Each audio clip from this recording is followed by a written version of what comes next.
So 3 parade and 1 pace lap before the start of the Indianapolis 500. One car not getting away from the grid. It is Helio Castroneves, who has not moved as of yet. Now he's rolling away, and he'll resume his place on the grid. At the head of the grid is the Honda 2-seat IndyCar driven by Mario Andretti. You can enter at racewithhonda.com for a chance to start a Verizon IndyCar Series race in that car with Mario.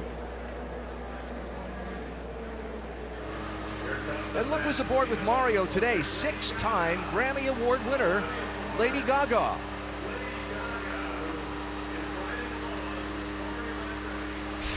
So 100 cameras for the 100th running of the Indianapolis 500. A dozen of them on board these race cars. Graham Rahal carries our Steak and Shake on board.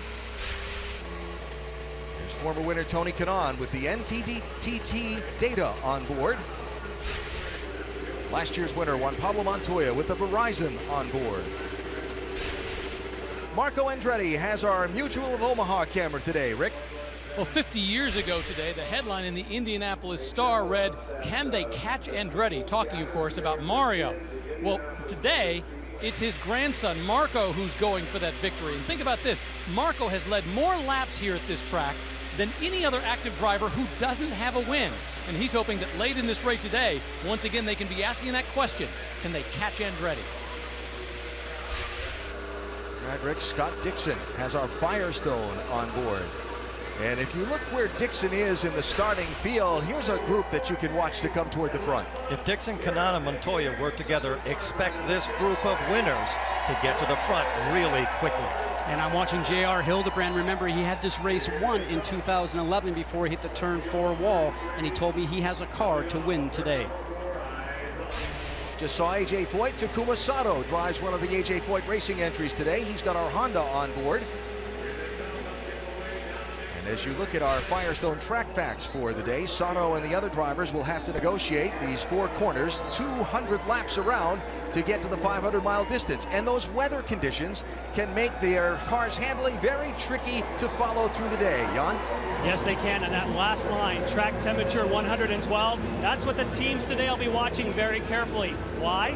Well, the hotter the track gets, the more these cars slide around. And it's projected to be up to 120. If it gets to 120, these cars can be almost evil to drive in the corners. So choosing a setting for the heat could be determining who's going to drink the milk. All right, Jan, thanks. Helio Castroneves now has resumed his place on the grid. He carries our Chevy on board today.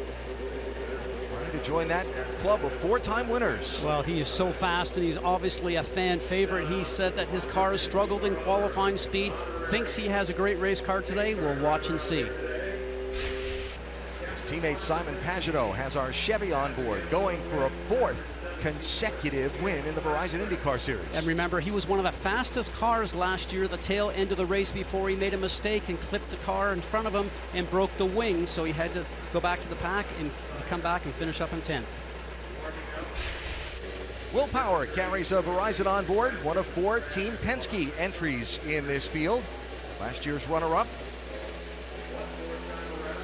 Speaking of Roger Penske, the captain given the honor of driving the pace car for the 100th Indianapolis 500-mile race. I could not think of a better man to drive that pace car. I've always believed that Roger Penske is America's Enzo Ferrari. They both started off their careers as race car drivers, but they had to hang up their helmet, and we all know how that went for them. Roger driving the 2017 Chevrolet Camaro. For more information on the 6th generation Camaro, go to Chevy.com/Camaro. Ryan Hunter-Reay, winner 2 years ago, starting on the outside of the front row with the Auto Nation on board. In fact, we have cameras with all 3 front row starters. Joseph Newgarden has our Firestone on board from the middle of row number 1. And the pole sitter for today's race, carrying our Lucas Oil on board, is James Hinchcliffe.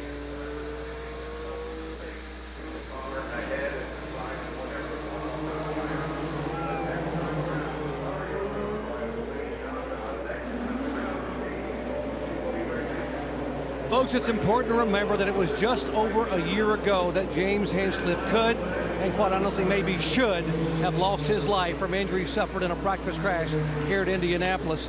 He remarkably won that battle to survive, and a few days later watched the race from a hospital bed just 4 miles away.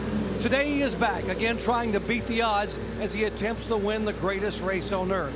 This is the ultimate near tragedy to triumph story. And yes, a win today would write the final chapter to one of the most remarkable comebacks in motorsports history. Alan? Well said, Doc. If you would like to ride with Hinch or any of those drivers carrying onboard cameras today, in addition to the ABC telecast, log on to Watch ESPN and see all 12 of the onboard camera streams brought to you by Verizon. If you're looking for Spanish language commentary today, activate the SAP button on your television, presented by ESPN Deportes.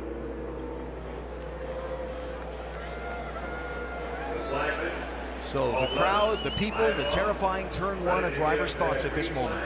You just notice the crowd that's there, because all month you've been here practicing, and it's a great big grandstand of people all the time, but it's dark and gray throughout the month. Now there's warmth, color, and movement. As a driver, you certainly notice that, but getting through turn one is always the big thing now.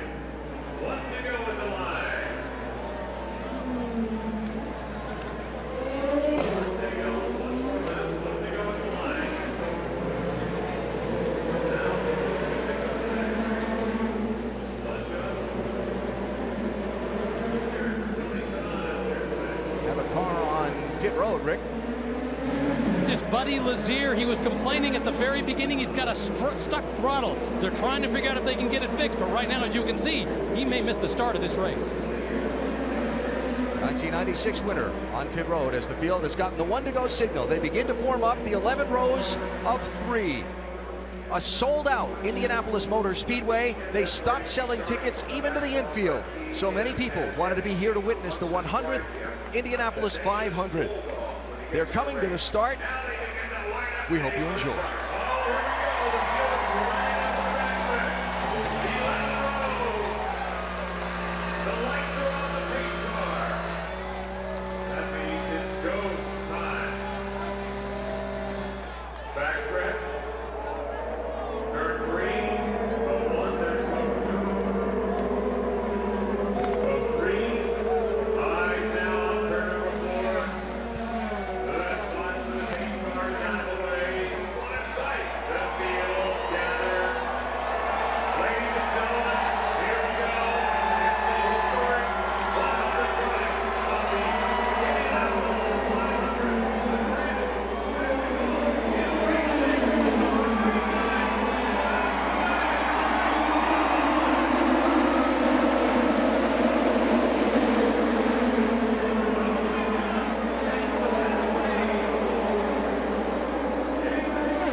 Inside Hinchcliffe for the lead in turn 3. And it starts. Scott, here we go. Boy, aggressive on the first lap. It's amazing what the drivers are doing. We even saw cars right down to the white line, almost on the grass. But an almost picture-perfect start. What a great way to start the 100th. Now for second place, Newgarden looks to the outside. Instead, he might give up a spot. Townsend Bell below him. Townsend is really aggressive. Passing cars into 2 is not something you would normally do on the second lap. With as excited as everybody has been here this month and all amped up for the 100th running, the electric atmosphere in the garage is like I've never felt it before. Everybody wants to be up front here and lead at some point in time.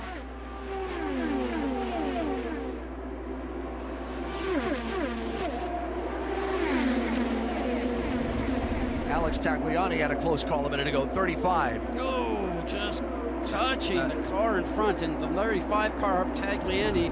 Boy, that's very lucky. I always say, Eddie, when something happens like that and you save it, it's time to go buy a lottery ticket. Amazingly quick hands. Did you see how he corrected right up to the wall and didn't even hit it? Yeah, and that's at 200 miles an hour.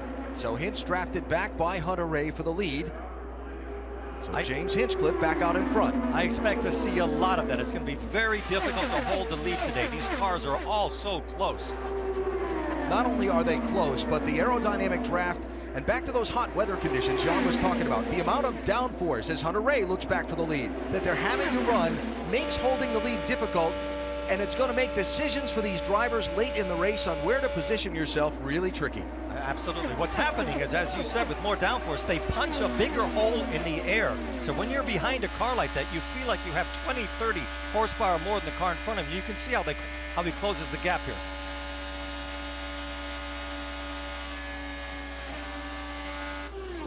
You heard a breathe of the throttle there with Joseph Newgarden. Went down a gear. Drivers will be shifting a lot up in the 4th, 5th, and 6th gear ratios throughout this race. Top 3 cars right now are Hondas. 2 manufacturers in the Verizon IndyCar Series, Honda and Chevrolet. Chevrolet has had the upper hand for much of this season. Honda has appeared to have the upper hand for much of this month of May here at Indianapolis. You know what I've noticed, guys, when you start to focus back, as we saw in that long shot just a moment ago, the first 4, 5, 6 cars are easily coming off the turns. The cars back there are using up more road at the end and getting very close to the wall. Everybody said, as Hinchcliffe now goes for the lead, that if you're up front, the aerodynamics in these cars are very favorable. The further back you are in the pack, it's more difficult to drive. But the problem with being in the front is that you're burning a lot more fuel. So if you stay up there for a long time throughout one fuel run, you'll have to come in earlier than a car that's running behind you. It's not very efficient to stay out in front. Townsend Bell continues to look really strong in his Honda. So 3 times in the last 5 years, we've had a crash in the opening 4 laps. Had a crash on lap 1 in 2 of the last 3 years. So far, we are staying green as Hunter Ray goes back on Hinch for the lead. We saw this last year. We call it confrontational passing because of the aerodynamics in these cars. It takes a long time to get caught up to the car in front of you, and by the time you catch the draft and are able to pass the car going into the turn, then you have a chance to get up beside. You can see right now James Hinchcliffe doing a little bit, I want to call it blocking Eddie, because he went down and reserved the inside line early. Doesn't look like his car is up to speed easily for him. It looks like he really has to push it. You are allowed to change your line once and defend, but you're not allowed to move in reaction to the overtaking competitors. Stewards will be keeping a close eye on that throughout this Indianapolis 500-mile race. We're just underway. A good, clean start in the makings of an exciting race already unfolding at the 100th Indianapolis 500.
My, how things have changed in 100 years here at the Indianapolis 500. Here was the start of the first race, 1911.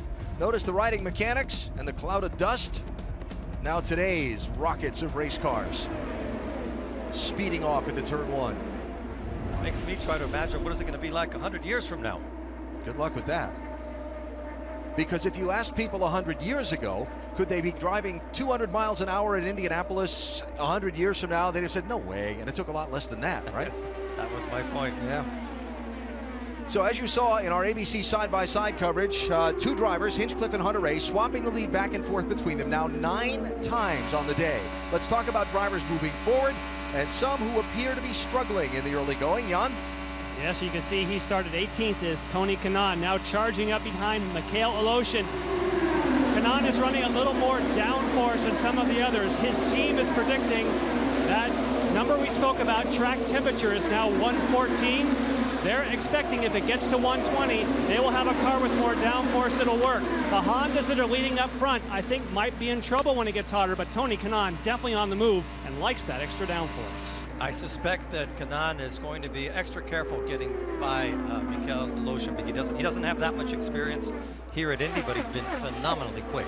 Mikhail's been just outstanding, especially we saw him qualify sliding the car, but when Jan's talking about the downforce that Tony Kanaan is referring to, that's on his car, that means the wings have a little bit more angle on them, as we see Ryan Hunter-Reay again slicing underneath James Hinchcliffe for a turn going into turn one. But that downforce allows you to get through the cars and follow in traffic a little bit easier, but his car won't be that fast going down the straight.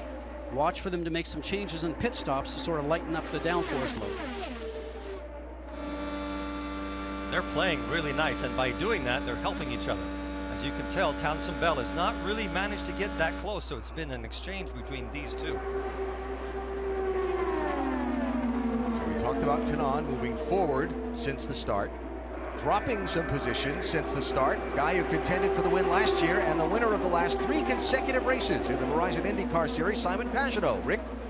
Yes, Simon at the start actually went back to about 12th. He has now managed to work his way up to the point where he's back in the top 8. 8 is where he started. Now on carb day, he was complaining he just didn't have enough speed out of the car. They were making some adjustments, trying to figure out how to get that speed back into it. So far, he's been saying he's got some mild understeer when he goes to the middle of the turn.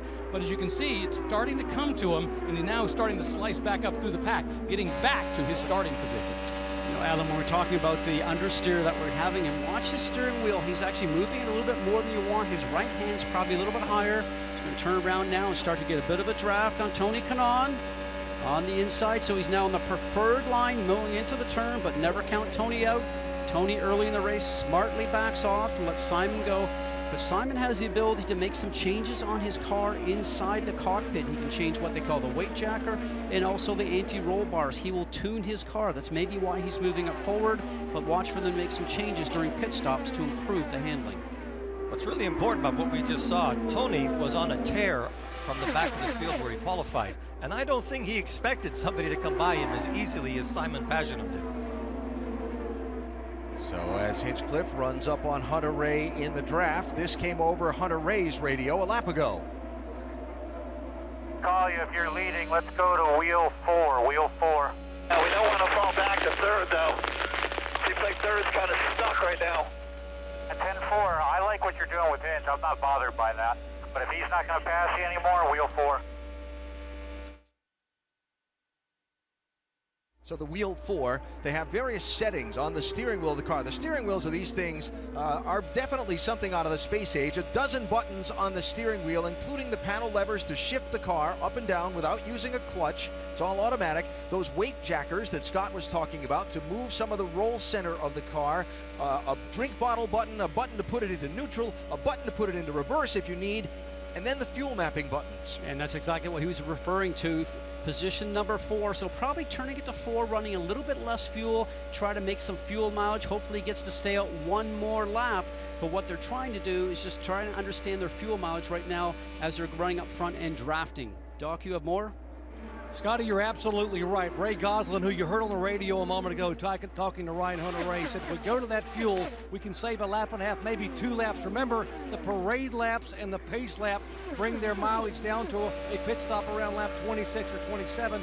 I'd like to go to 28, 29, or maybe 30 on the first hit. That's why right now Ryan Hunter-Reay is in position 4 trying to save fuel.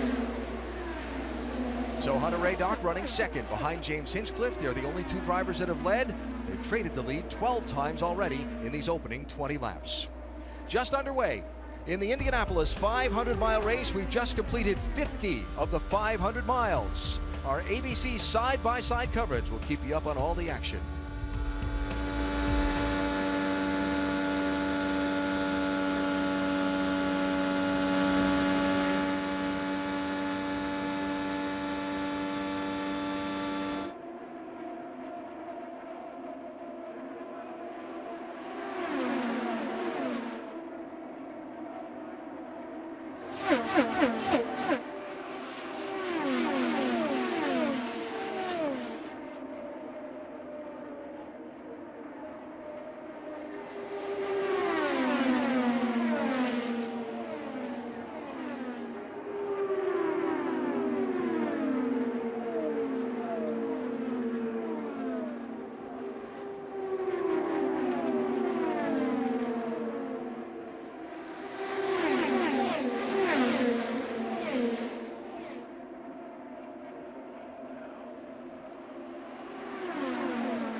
What a beautiful sight.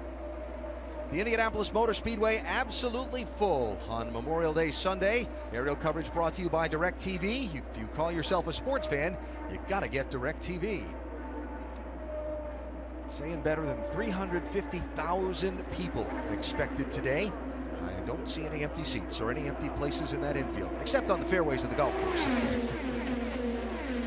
So now that we've gone beyond lap 20, the tire degradation in a car's handling beginning to come into play as the fuel load burns off. So the running order starts to shuffle up front for the first time. Joseph Newgarden goes to second place. Jan, what should we expect for pit stop sequences today? Well, what we're going to see is the first indicator. Remember, there is a battle between Honda and Chevrolet. We do not yet know in Speedway trim who can go farther on fuel. Simon Pagenaud, you can see in a position here where he's saving fuel by being in the draft. from lap 28 to 31 is the approximate window. If someone stops in 28, means they're burning a lot of fuel going for it. They go all the way to 31. That's somebody like Simon Pagenaud that might be back there saving fuel. Again, we do not know. Townsend Bell ahead there, that's a Honda. Behind is a Chevrolet. Time will tell to see who has the better fuel mileage for the 100th running.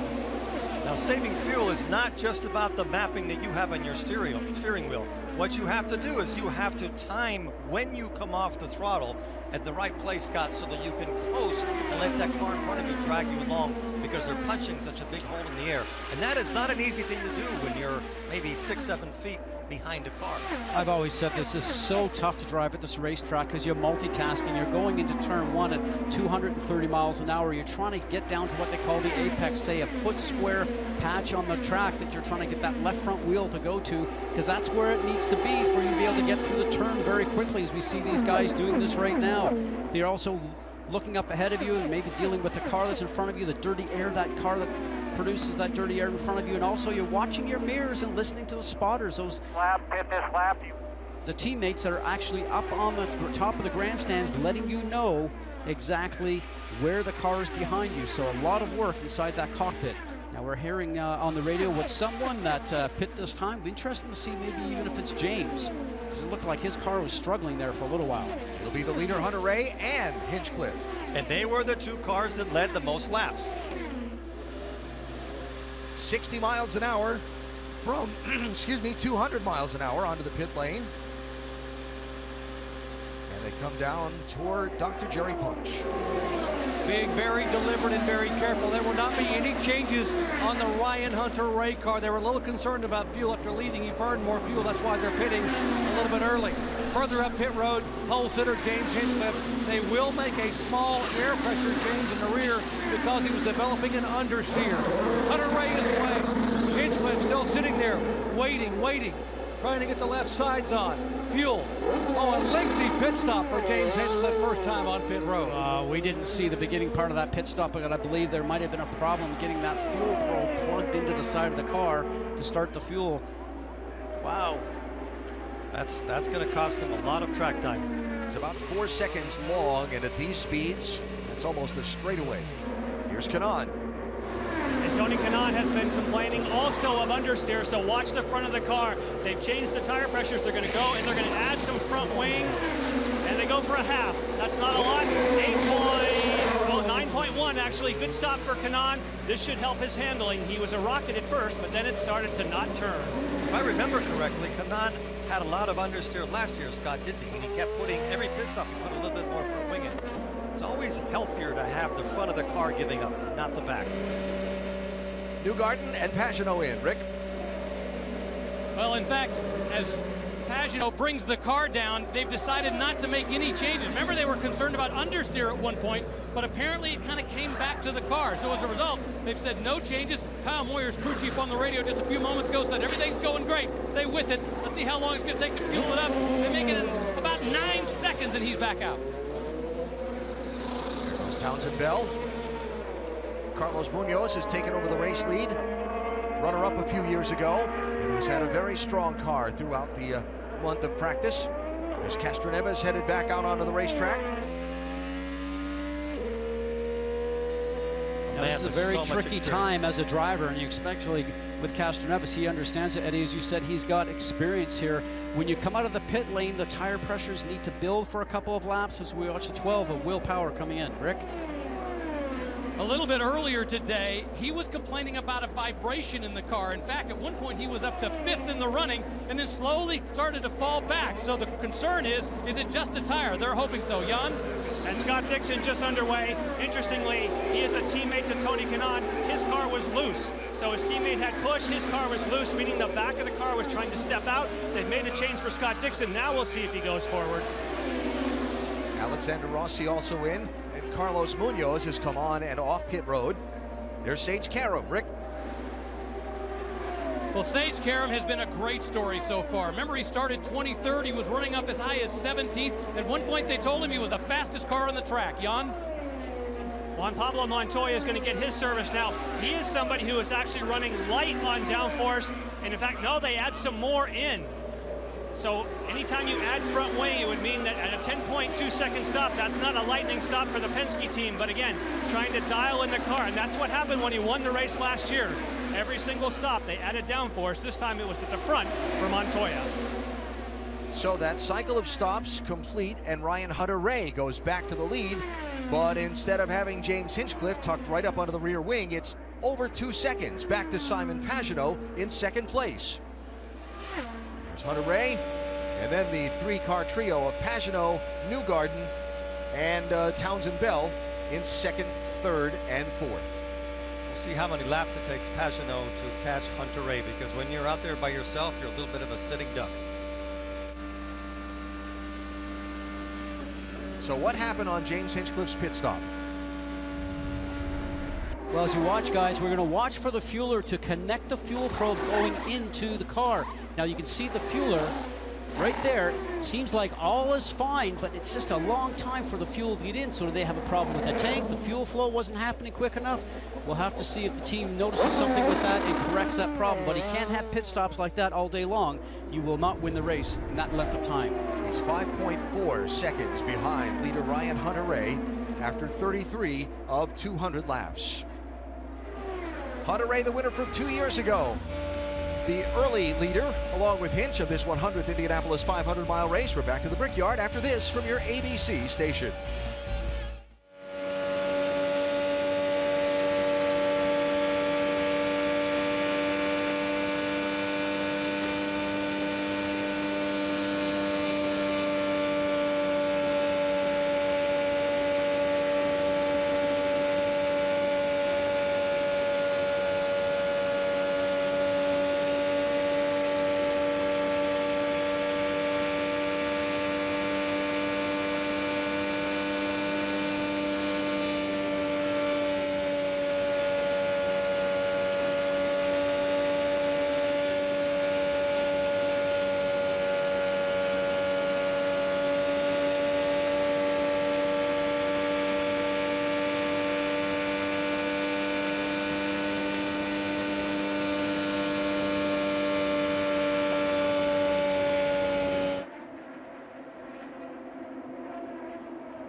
The world's largest single-day sporting event.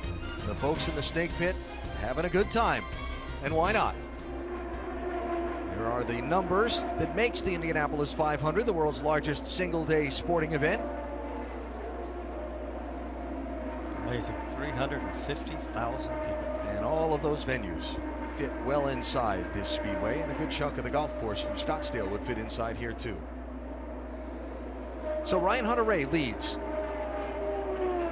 Townsend Bell second, Joseph Newgarden third, Simon Pagenaud fourth, Carlos Munoz fifth. James Hinchcliffe, by losing those 4 seconds on his pit stop, is all the way back to sixth. And look at the difference from the leader all the way back to Hinch. Here comes your leader down the front stretch at the yard of bricks, and Hinch is just coming out of turn 4. Now, if Hinch is going to catch the leader, he's going to have to burn a lot more fuel than he was using previously. So what happened there, Doc? Let me show you now. Here's the fuel probe that goes in the car when Hinch pits. The red thing you said is called the redhead. That's his nickname. That has to open a butterfly on the side of the car. According to Robert Gouet, the strategist, the butterfly would not open, so the fuel man had to reach in and manually open the butterfly to get the redhead in so fuel would start flowing. They figured out the problem, they've got it fixed, but it cost them about 4.5 extra seconds. All right, Doc, thanks. So Hinch got some ground to make up, but still very early in this Indianapolis 500. We've just hit the 100-mile mark, a fifth of the way home, and caution-free so far. The two drivers, Hinchcliffe and Hunter-Reay, swapping the lead back and forth in the opening run of the race. But now with Hinch having that problem on the pit stop, he's back in the field, and Hunter-Reay has led since the cycle of pit stops. And Townsend Bell continues to run really, really well. Interesting, I spoke to Townsend just earlier this week, and you know, he came here the first time as a 10-year-old boy, and he said his dad said to all three boys, I'll take you anywhere in the country. And his brother wanted to go to New York, one brother wanted to go to Alaska. Townsend Bell wanted to come to the Indianapolis 500. Went home to California and loved karting, got involved in it. His dad says, you're doing pretty well at this, why don't I support you with it? So now Townsend, after 20 years of racing, trying to get to the Indianapolis 500, he's now here and enjoying it and has a shot at winning the 100th running of the Indy 500. Remarkable. Got a shot at the lead right here. And he's through. So Bell third in line as he comes up to overtake two cars that are back on the tail end of the lead lap.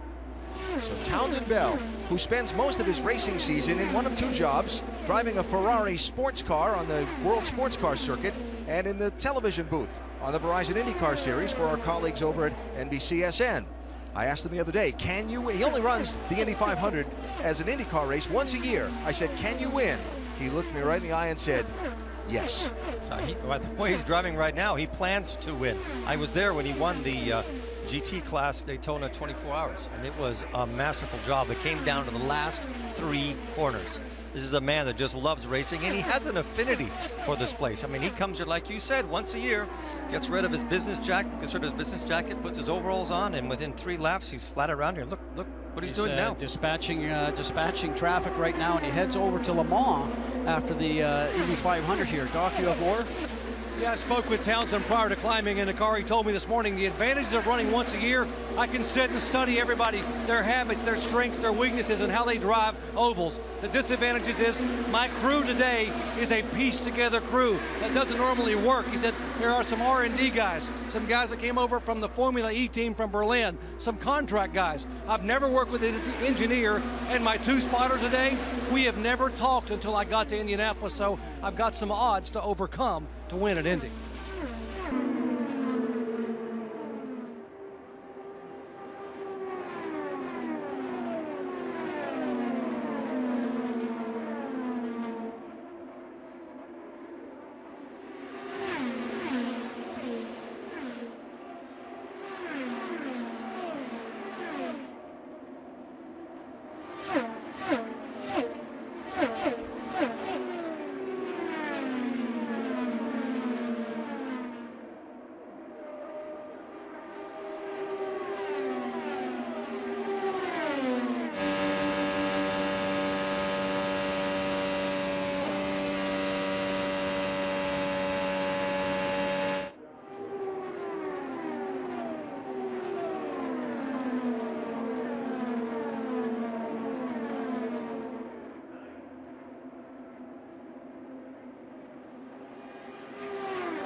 We've had 17 lead changes, 6 different races.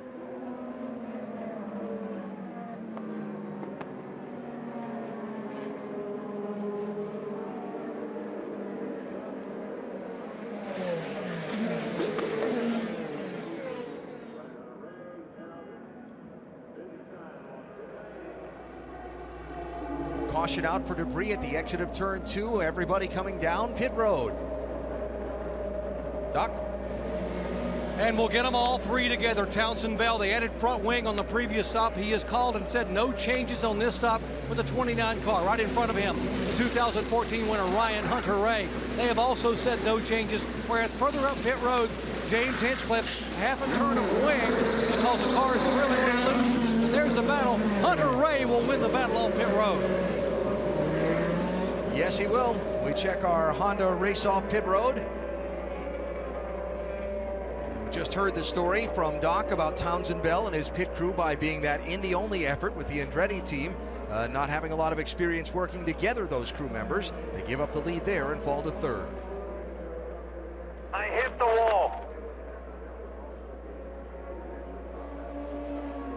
That was Tony Kanaan's radio, so we'll follow up on that in a minute. See if he got the outside pit wall as he left his stall. Watch the top of your screen here. Oh, there you go. People leaving pit lane. Oh. That was Will Power and Kanaan colliding.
Incident under review by the stewards in race control. Now the rules are on the right-hand lane, that is the fast lane. The lane that's in the middle, that's the transfer lane. So once you've left your pit box, which is on the left-hand side, you're to get into the middle lane, as we're going to go right along here with Willpower. He should stay in that middle lane. All clear, go right. Yeah, and that's whoever's yelling all clear to him is not looking down the pit road. That was the issue when they told them all clear, but they don't really care when you get a penalty if they said all clear or not. We heard the call from the Willpower pit saying, sorry about that, you okay? How about the Kanaan pit? Yes, and what happened, there was a further radio communication for Tony Kanaan. The team says, we think the car is okay, but Tony said, my steering is slightly changed. You can see it's just slightly, it's straight now, and he'll bend it to the left. And again, anytime your steering is not in the exact same position that it was last time, doesn't mean there's a problem with the front. More likely, there's been a slight tweak at the rear, known as the toe angle. So they think the car's fine, but he's going to have to feel it out at speed next time he goes into turn number 1. All right, Jan, so how penalties work in the Verizon IndyCar Series. There are 3 stewards in race control. They look at it, they review it. They have a very sophisticated video replay system there. It's literally a 3-man vote, majority rules. And they have a very lengthy list of penalty guidelines and a minimum, a medium, and a maximum penalty that they can apply to each infraction of the rules. Another violation on pit lane was the 77 of Oriole Serbia. He had excessive speed on pit lane, and when they reached the line, it'll be 1 to go.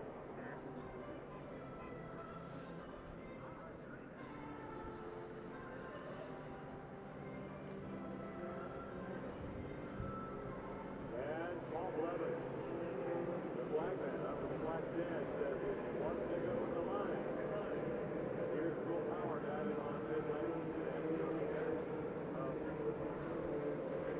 Probably will come in and top off, just probably Axel start the back of the field anyway. He gave on pit lane once again. He was just in on lap 2.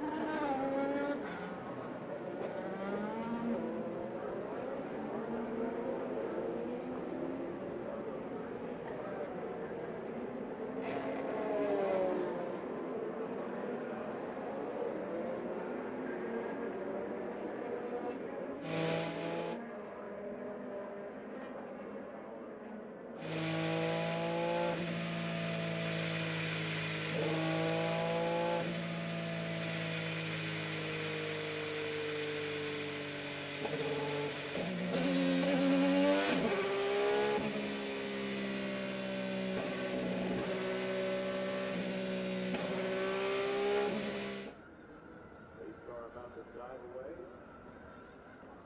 Goes over turn 3, that's short shoot. And again, let's see what.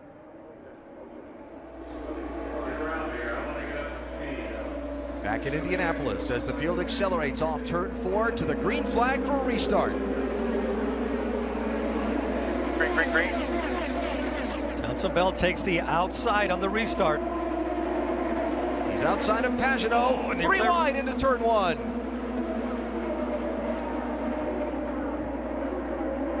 Joseph Newgarden in that dark blue car moves up to second. Pagano shuffled back now to 5th.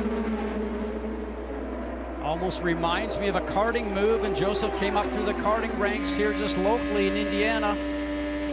Wow. I would say that ruffled Pagano's feathers. He's got to get it together here and start working his way back up again. This is always a time that scared me because it's so crazy, because as a driver you want to pass the car in front.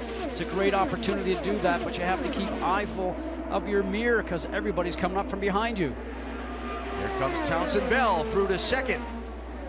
Back around Newgarden. And Kanaan has passed Pagano.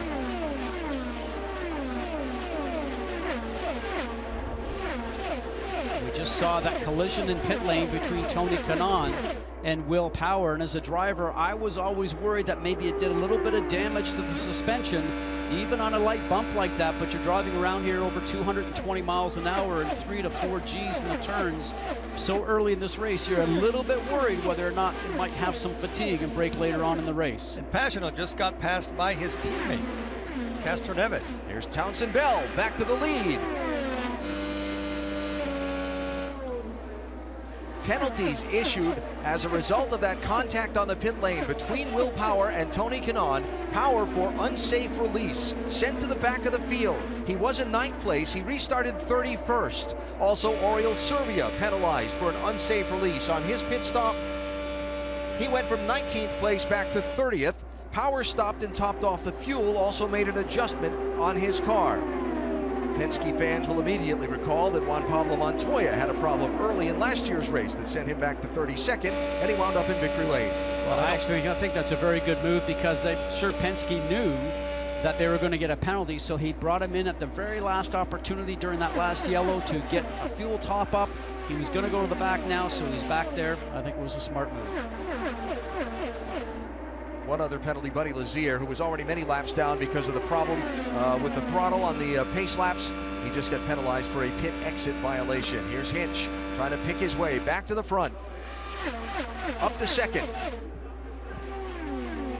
The problem on the first pit stop, the caution, giving him a chance to close up to the field. Another adjustment on the pit stop, a fresh set of tires, and Hinch works his way back toward the front. We ride here with Newgarden. Tenson has a bad habit of crowding cars on the bottom. You can't do that and make it halfway through the race. No, you've got to give them room. That's not a good move. And especially early, because drivers will remember that later in the race, but absolutely you're spot on with that one. Now look how much room they're giving each other. That's the way to do it. You're too early on to be pushing people down on the bottom line. Early problem overcome. James Hinchcliffe back to the lead, the 4th consecutive Indianapolis 500 that he's been in, that he's led. Look at Pagenaud, how far behind he's fallen. Either he got flustered because something went wrong when they went by both sides, or there's something that he's having a problem with. Could be balance, could be anything at this point. It's very difficult to see. We'll see how he does coming out of 2 if he closes the gap in the car ahead of him.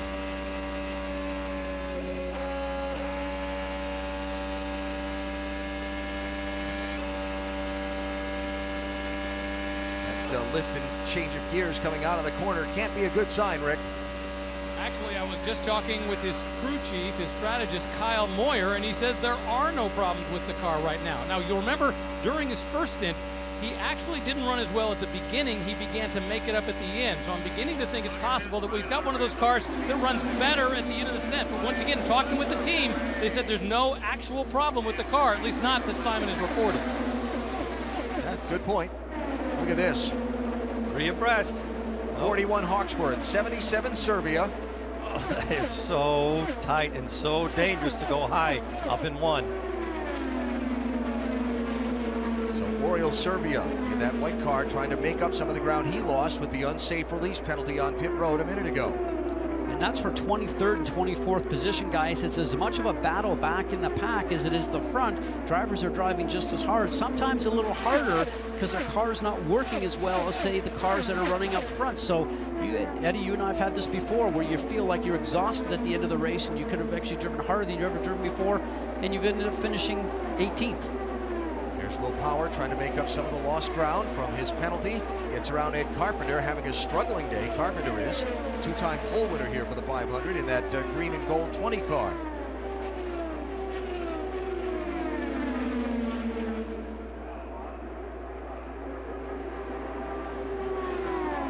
And there's the race for the lead.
Last year, he ended the day in victory lane. Today he's crashed. Juan Pablo Montoya.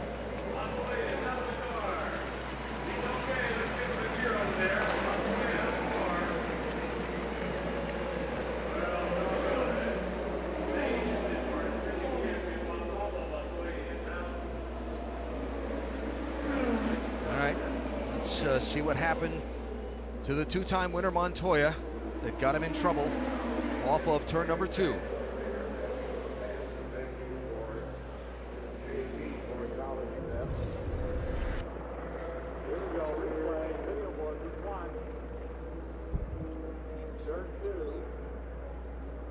Top of the screen there. Top right. When he comes into view, he's completely crossed up.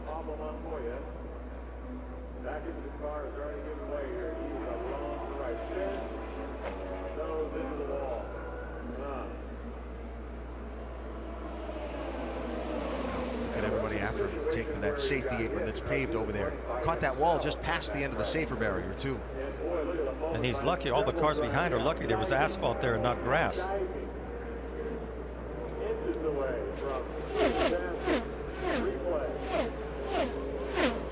It just snapped on him. Just right in the middle of the corner, just snapped on him. Right along on board, I thought I heard him say over the radio that he felt like something broke.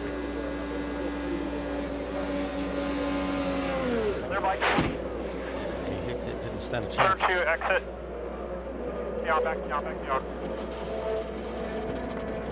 Yeah, into the wall. Hold on.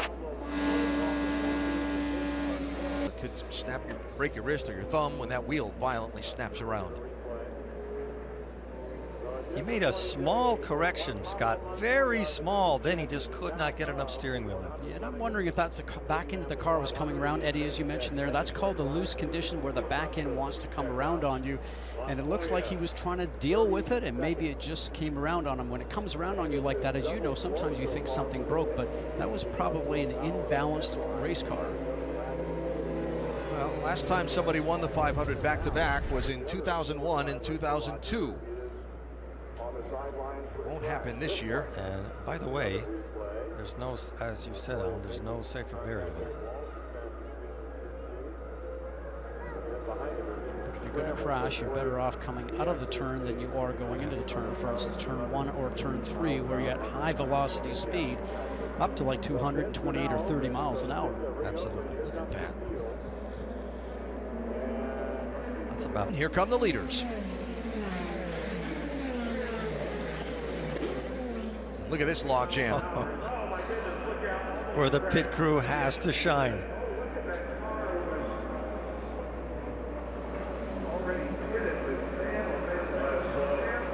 Here they are, Doc. Gonna watch Townsend Bell, Ryan Hunter-Ray, and James Hinchcliffe. Remember the Townsend Bell issue with the pit crew being a little bit slower. Here's Ryan Hunter-Ray. They said no changes. It'll be 4 Firestones getting full of fuel. Hinchcliffe said that half around the wing really helped. No changes there. And here is Hinchcliffe off of pit road. Then Townsend, then Ryan Hunter-Ray, then Townsend Bell. Hinchcliffe will go back to the lead. Castroneves with a nice move by his pit crew. So second caution out of the 100th Indianapolis 500-mile race. Last year's winner, Juan Pablo Montoya, finds trouble, big trouble, in turn number 2. We're back to Indianapolis after this message from your ABC stations.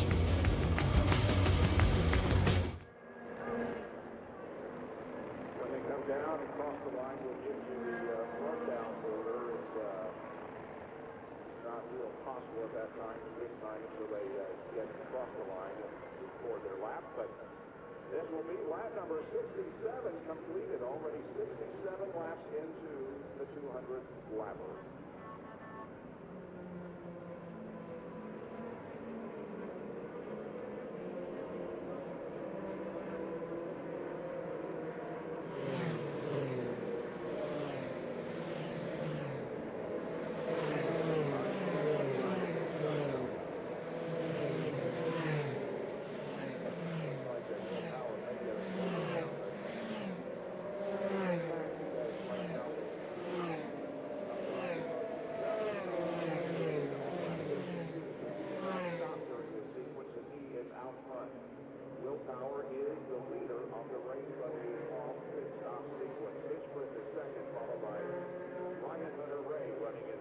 spot.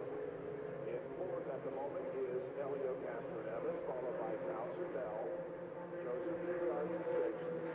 Carlos Munoz is seventh. Tony Kanaan eighth. Mikhail Alosha ninth. Simon Pagino is 10th. 11 through 15, Dixon, Karam, Andretti, Hildebrand, Rahal. 16 through 20, Charlie Kimball, followed by Takuma Sato. Next is Bourdais, Bailey, and Rossi complete your top 20. Then Serbia, Chavez, Tagliani, Foxworth, and Chilton.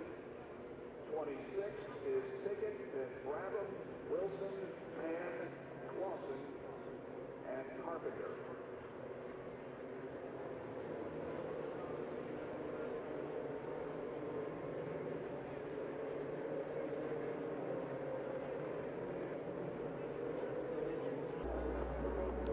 They're all diving for one space. That's Mikhail Aloshin in the 7.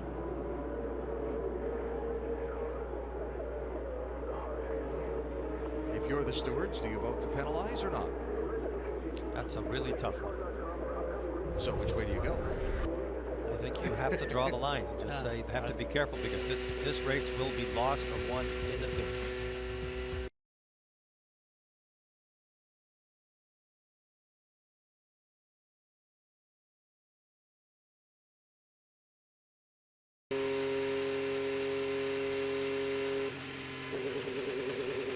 Contact with somebody on pit lane, and that is under review. So maybe a third blow for Keith Dixie. All right, eyes on the front of the field. Green flag is in the hand of Paul Levin. He's watching and waiting in the field. 12 has the lead for the moment. The 12 car has the lead for the moment. 1 to go at the line. 1 to go. Ed Carpenter in for a stop.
Saw Simon Pagino drop to the back of the field from 10th place, penalized for unsafe release on pit road. Here we come, green flag, Willpower leads, heavily pursued as they come to the Art of Bricks.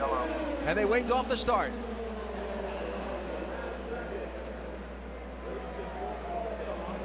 Is that Pagino in the pits? Yep.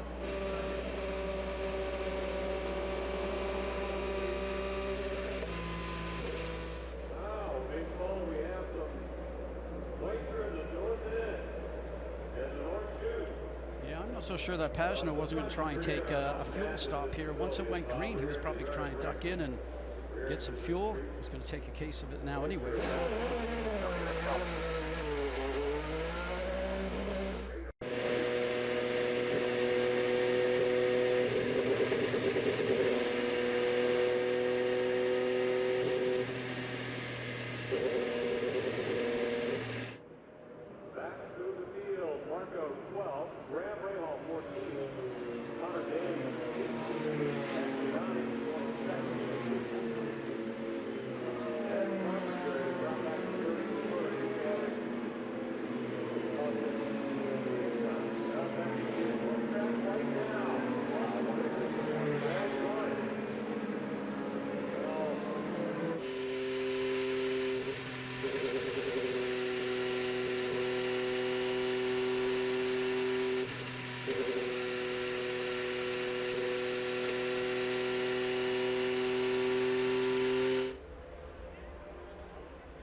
race start, the Indianapolis 500. 75 laps will be complete of the 200 that make up the distance. You see the pace car getting away from the field. Simon Pagenaud, after being penalized for that unsafe release from 10th to 30th position, did stop and top off the fuel. Ed Carpenter's day appears to be done. His car being pushed back toward gasoline alley.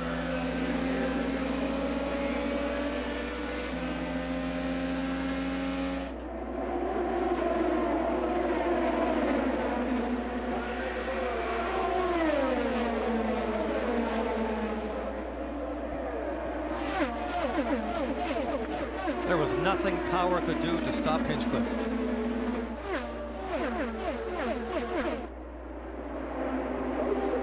Now Hunter Ray to the outside of Will Power as they streak toward turn 3. Power must be running a lot of downforce, Scott. You know, it's been interesting because we've spoken to all the Penske drivers this month, and they said, you know, we just don't seem like we're fast enough. We hope the car will be better come race day. Even Elio said, I think I just maybe am a mile an hour short or 2 miles an hour short. So we'll have to see whether or not the end of the race plays into their favor or not. Power's going to get passed again. It's Townsend Bell. So the 3 drivers that have run first, second, and third for a lot of the race, except when Hinch had the problem on pit road, are back in the 1, 2, and 3 positions on the scoring pylon. Now for Will Power, remember he pitted differently to everybody else, so he's got 13 more laps on his tires. But I wouldn't think that we have that much of a problem. And he's going, oh.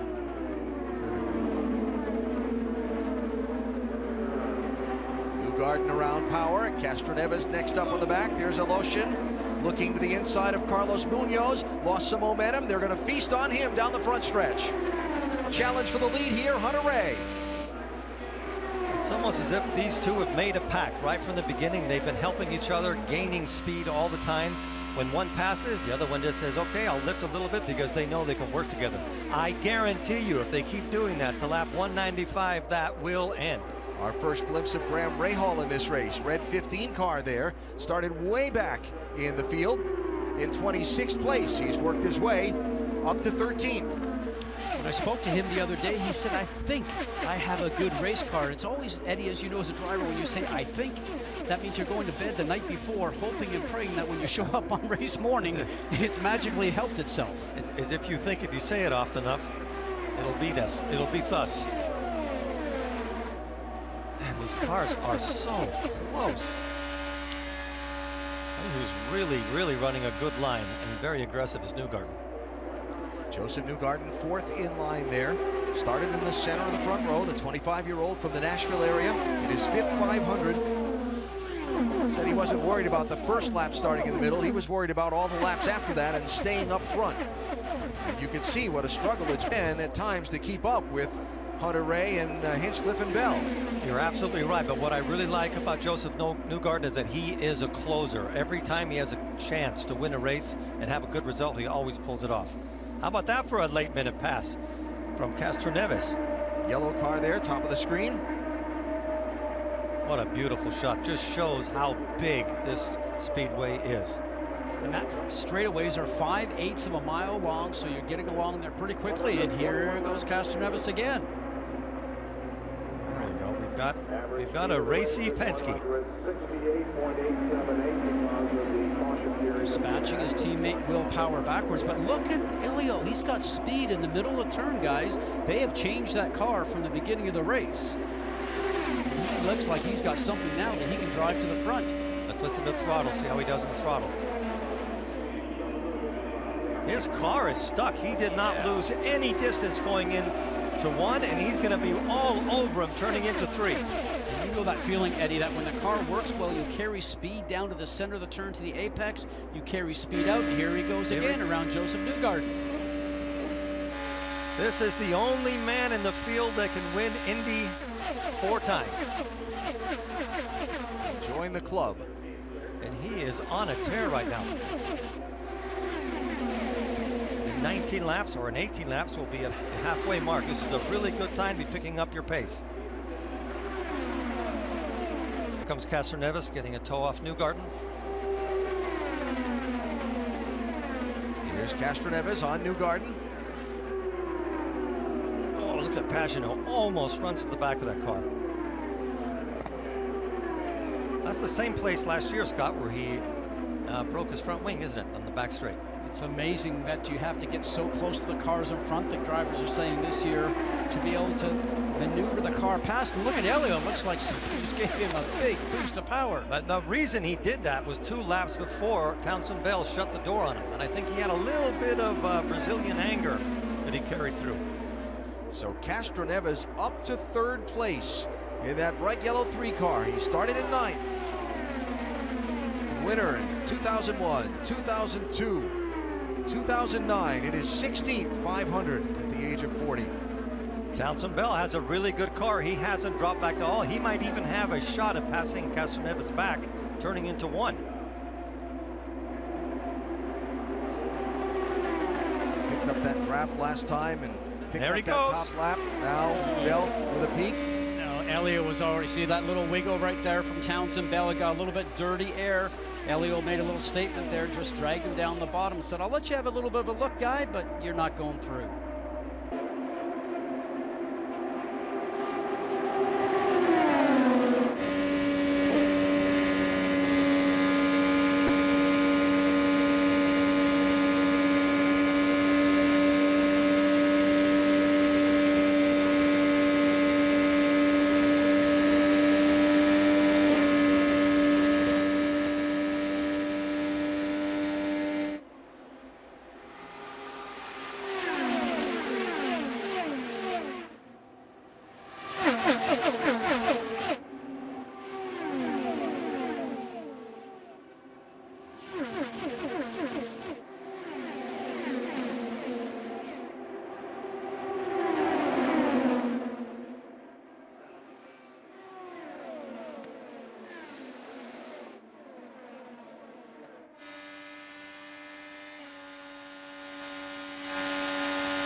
Since it was built. Will Power, remember, was out of cycle with the other leaders. He's on pit road now and headed toward Rick. After the penalty, had to go all the way to the back of the field. They have not made any adjustments on the car so far.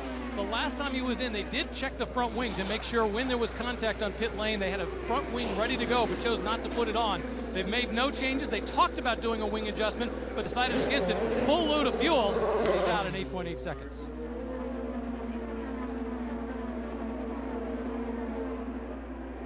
Castroneves back on Hinchcliffe for the race lead. 30th lead change of this Indianapolis 500, and we're not to halfway yet.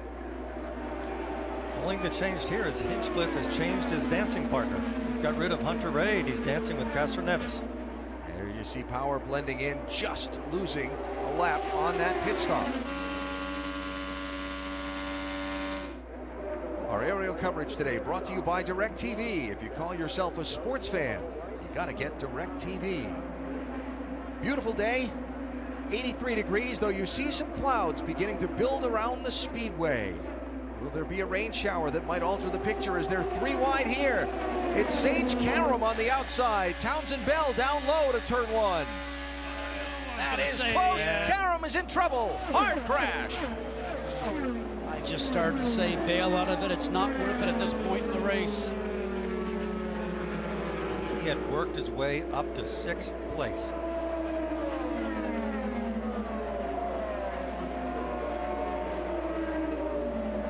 Teamed up with a local team here, Dreyer and Reinbold. Turbo is on a little bit of fire on the right-hand side.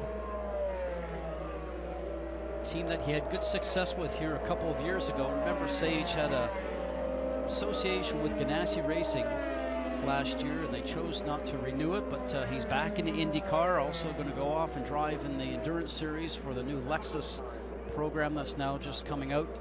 So after here, he'll have some time in the car, working very hard to get back into a full-time IndyCar drive. Look at that tire still spinning because it's off the ground from the way the car sits.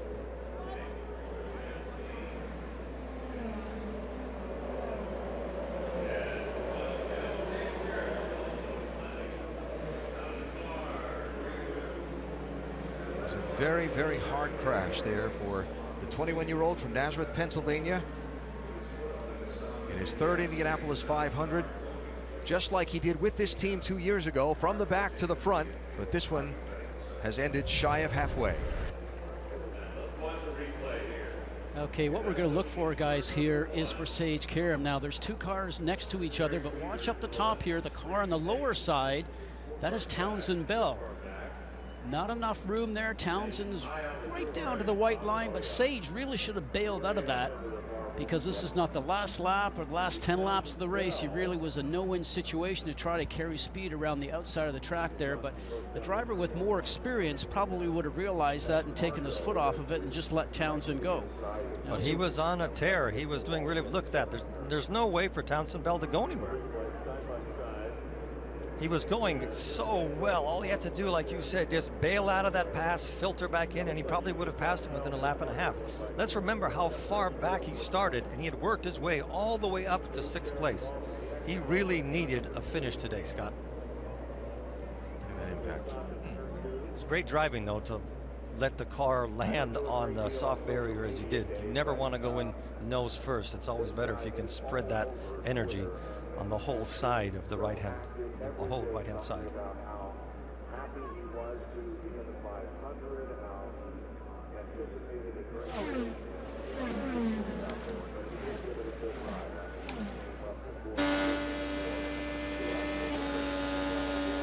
Outside, inside, outside. Hold your line. Clear, clear.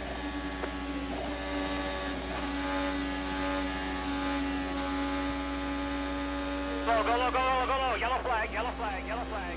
Now, the smart guy in that pack, Joseph Newgarden, got out of it when he was being squeezed, gave himself some more space by the 2 racing side by side going into the turn, and you see the marks there on the safer barrier. That steel and foam energy reduction. Now, that is a layer of wall that's actually just in front of the concrete that has some foam in between that layer of barrier, as we call it, and then also the concrete wall behind it. It's something that's really been pioneered here from the Indianapolis Motor Speedway and now found on tracks all around, not only the country but around the world, and even implemented at all NASCAR tracks. So Eddie, not around when you and I were driving. No, we can thank Tony George for that. That was a lot of effort put into that. You know, when we saw that last replay of Karam, I kind of see what happened there. He had almost a half a car lead on Townsend Bell when he went around Newgarden, and he probably thought, I might be able to make it around the outside, but it looked like he had to lift. Rick? Helio Castroneves brings his car in from the lead as he goes down pit lane. Right now he's resetting all his equipment, his weight jackers, all the adjustments he can make So far, they have not made any adjustments in this car. All the adjustments he's been able to do to improve the car, he's been doing from inside the cockpit. No adjustment, and they're going to send him out, but he's stuck because of his teammate, Pagano. Ryan Hunter-Reay, this yellow, a big break for Hunter-Reay. They had a right front vibration and it's getting worse and worse. No changes for Hunter-Reay, no changes for Hinchcliffe on this stop. Frantic action on the pit lane, so valuable for track position. So 4 laps away from halfway home.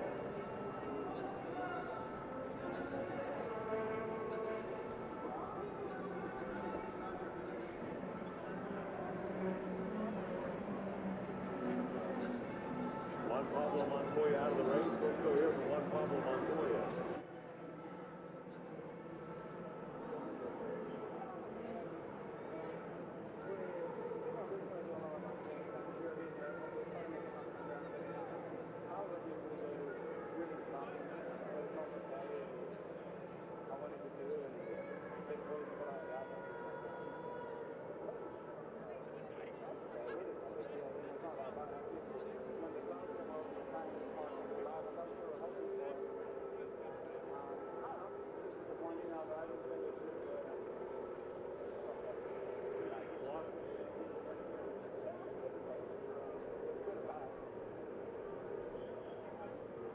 Juan Pablo Montoya, we wish you.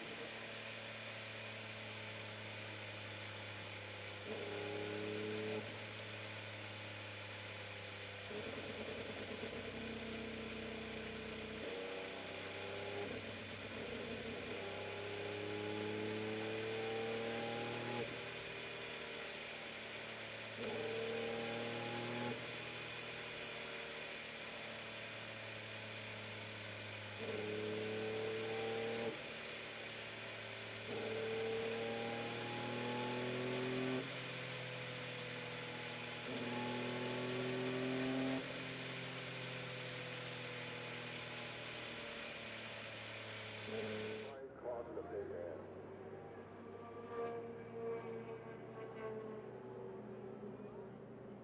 So they told that they're working feverishly on Ed Carpenter's car back at Jasmine Alley, trying to get him back out for some laps in the old buggy vodka machine. I know that they've got a lot of folks here today, so welcome to them. After that, all lots of green says the yellow stays out. 7, Tony Kanaan. 8, Joseph Newgard. 9, Thomas Lugo. And 10, Freedom Raymond. We've talked several times during Sunday about what you have to do to set him back for a future qualifying or whatever.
mention Indy 500 because it's in blood. Brian Clark just wanted to see last of the Indianapolis 500. I don't blame him. Just that he has to do a good job now. He'll drop back in a few days. But congratulations to Brian for leading the greatest spectacle in racing. Indianapolis going to Canada. Ryan Ray second. Hinchcliffe is third. Southfield, Marco and Ray is 10th. Tony Ron is 6th. Stuttgart, 7th. Logos, 8th. Trail, 9th. Unloaded is 10th. Got the stars up there. 60 is 11th. Back at the Indianapolis Motor Speedway, just across halfway in the 100th Indianapolis 500-mile race. Elio Castroneves is the leader. They've examined that safer barrier, decided that it does not need repair. They're cleaning up some debris on the racetrack and should be Trying to pass Townsend Bell on the outside. I can almost understand how he took the bait because he had almost half a car length ahead of him, but he kind of was hesitant with the throttle. When he came down, there was just no room, and Townsend Bell was just on the inside. What do we say all the time, Eddie? Sometimes there's just no grip up on the top side in the gray area, but just the third time for him to come here, it's actually difficult for him to know everything about this racetrack. Experience certainly pays off. But let's acknowledge that he went all the way to the top 6. Oh, tremendously. A heck of a drive. Great talent, great American talent, and we'll see a lot more of Sage Carroll. So they finish picking up the debris around this giant racetrack as we continue to marvel at the size of the crowd, though we shouldn't be surprised. I think what's happened here with this race, through some things that have gone on in open wheel racing, mid-90s and so on, some people maybe lost their affection for this race, and this 100th has given those an opportunity to come back out to the speedway and fall in love with it all over again. And you can see they've responded. A lot of folks just absolutely wanted to be here. This race means so many different things to different generations. I've spoken to children, I've spoken to, and we just saw interviews of a 90-year-old that has been coming here for a very long time. It's just, it's an American institution. I was disappointed I never got to see Woodstock, but coming here today, I feel like I'm at the motorsports Woodstock. This is our Woodstock. That might be Woodstock right there. Do they know there's a race going on in there? It may not matter to them, I'm not sure. But it's sure a great atmosphere to be in the Snake Pit. A look from Will Powers' race car, and a reminder to download IndyCar Mobile to access exclusive in-car cameras, hear driver and pit crew chatter, and more on Verizon. So this 500-mile race, a journey for a driver. The start, you talked about how terrifying it was, Eddie, and now you've gotten through that, you've settled in, you've had a couple of cautions, a couple of pit stops. Under those helmets now, what's this stage of the race like? What is happening is that certain drivers have been around certain other drivers, and they're starting to work together. So they're figuring out who has what, and there are some enemies out there right now. There's Townsend Bell and Castroneves had a bit of a moment, and Castroneves came back and told him, I'm not going to accept that, Scott. So right now, you're not quite ready for that last sprint, but you're starting to formulate a plan. And you're saying that plan to your team over the radio all the time, because as the track is changing, because there's more rubber getting on the race course from all the cars going around, the track is getting a little bit hotter. The cars will start to slide around just a little bit more. The good drivers and the good teams will adjust for that. The drivers that are going to be up there running for victory, guys, will be the guys that are out there with knowledge, experience, and will make the changes accordingly to the track changing conditions. One lap till the restart. Elio Castroneves leads. Ryan Hunter-Reay is second. Next in, I think we got to do fuel green 1.7 or fuel green 2.7. Yeah, that's 3 cars back. That's when it becomes the real issue. Yeah, 10-4, we just can't wait too late to save, you know what I mean? Yeah. I feel like I could pop early right now, so. So fuel is, and sometimes the numbers on that are code for either the mile per gallon that the driver needs to achieve, and he sees that real time on his dash in the car, or their particular that they want him to do to make the strategy play out to the end. You're absolutely right, but to put it succinctly, what the engineer is trying tell him to do is go as fast as you can and use the least amount of fuel you can. And what he told him, if I am three car lengths behind, I can't do that. It didn't sound like he had bought into that strategy. Let's see, restart will come with 96 laps to go in this 200-lap race. It's Castroneves, Hunter-Reay, Hinchcliffe, Townsend Bell, and Marco Andretti up to 5th place.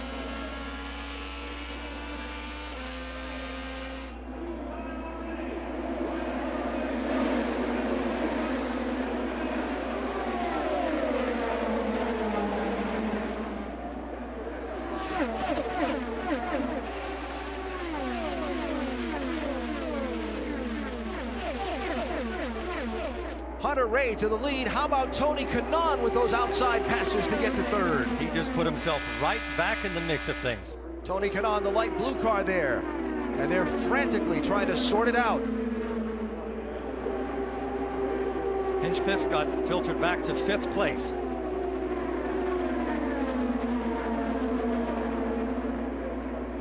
And here comes Castroneves again.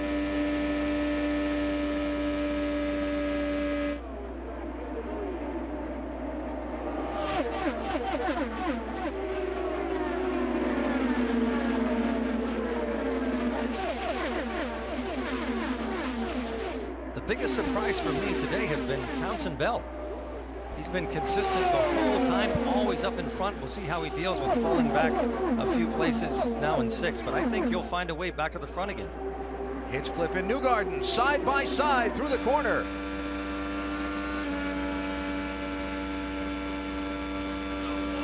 And here comes Bell. I'm telling you, Bell is going to be an issue at the end. He is relentless. Kanaan all over Hunter-Reay for the lead.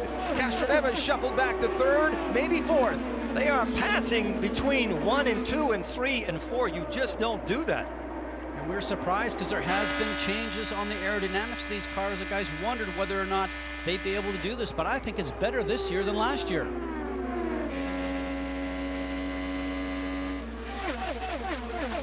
And that exchange put Castroneves further back. Now he's got to reset himself, maybe make a few changes inside the cockpit of the car, adjust the car, make sure the handling comes back to his preference. Kind of puts him back where he was before he made that big run up in the last stint, right? That's where he was running about. Well, we'll wait to see what happens here. Maybe his car's a little bit better as the run goes on. So as we start to deplete the fuel load and the other guy's tires start to wear off, maybe he's got a car that's a little bit better further. How about Tony Kanaan? Was concerned about damage, the steering wheel when he had that pit road contact with Will Power earlier, dropped back a little bit. Now here the winner from 2013 is up to 2nd. And it is always very scary when you even bump a rear wheel just a little bit at Indy in the pits, because you never know how the car is going to handle. But right now it looks like he has one of the faster cars on the track. Watch this. There you go. Can hear the crowd. Everybody is standing up. Wheel 2 if you're going to lead.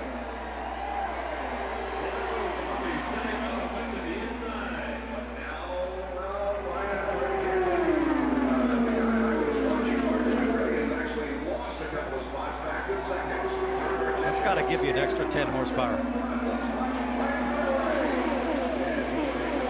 Had a long chat with Tony just the other day.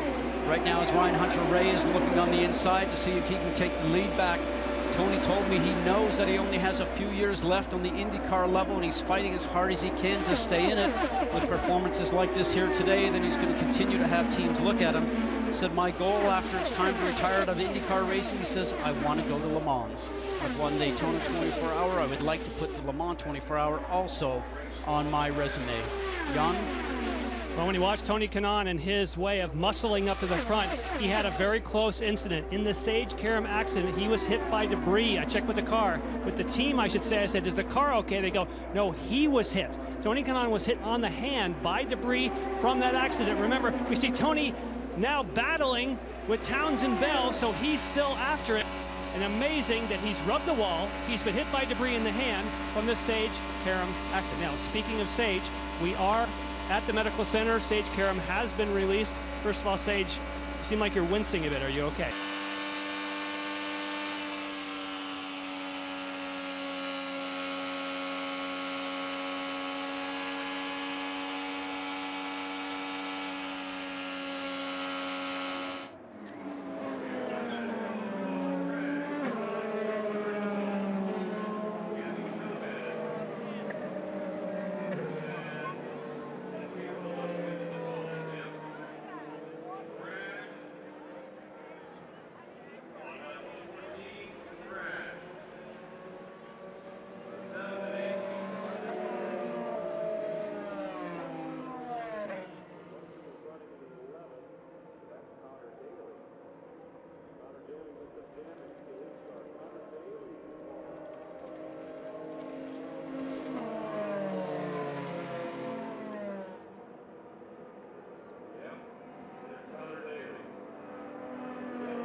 Back live at Indianapolis and a crash. We're under yellow. An accident in turn 2 involving a couple of cars. This is Connor Daly limping back around to the pit lane, and that's Mikhail Aloshin, who is climbing from his car.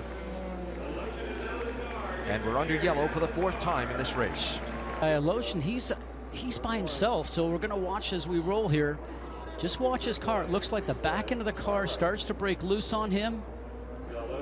Off he goes, hits the wall. The 77 of Oriole Service sees all this happen in front of him. Car looks like it starts to lose control underneath him, so off he is into the wall. Excuse me, that's the 19 that's Connor of Daly. Gabby Chavez. And again, Aloshin was running by himself. Didn't get help. Aloshin's spin looks very similar to Montoya's.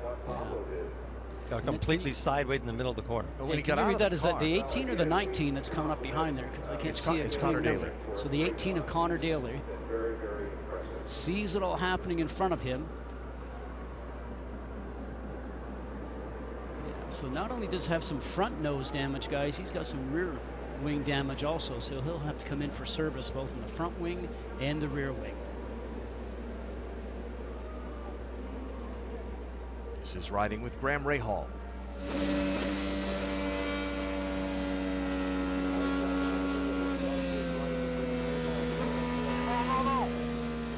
Nice job. Holy crap. Boy, that was a good call that Rahal did. There's no time to react there, was it? He could have gone high or he could have gone low. Normally, you try to avoid the accident by going up. That was a perfect call. He was completely blind for probably a second or two. And the 18 of Connor Daly sees it all happen in front of him and just makes a wrong reaction. Unfortunately, he's going to have some repairs to the car. When Mikhail got out of the car, he walked right around to the right rear of the car, like he was looking to see if a tire had gone down or something had broken or whatever. So Could very well have been. yeah. Graham Rahal, our Firestone Durable driver of the race, he started back in 26th position, just avoided that wreck, and look at the progress he's made through the field. Thought he had a really good car in race trim while they didn't qualify well. And he's in striking distance, and we've still got a long way to go. I talked to his dad right at the start of the race, and he said that he had a really good car, and in practice he went to the back of the line and back of the front twice. So I hope they're making it better for him. Both he and Marco Andretti are having a really good run. Marco's now 6th, and Rahal 11th. Connor Daly disappointment would be the word to describe his day. Young American from Indianapolis left to watch as the field comes on to pit road here. Doc? Townsend Bell coming in. They cannot talk him into letting him change anything on the car. Remember, the first time he came in, the crew was slow. The last time he pitted, they were done, and he didn't leave on time. It cost him a couple of spots. We'll watch his stop. In front of him, Ryan Hunter-Reay. No changes whatsoever on the former winner. And then at the end of pit road, the pole sitter, James Hinchcliffe, he said, and I quote, "This car is money. Don't change a thing." Whoa, contact at the end of pit road. Townsend Bell bounces off and collects Hunter-Reay.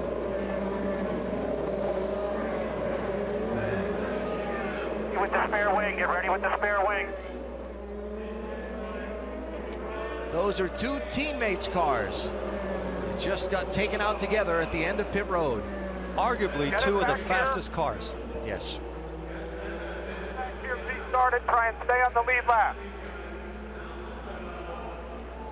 Looks like Hunter-Reay's car got the worst of it.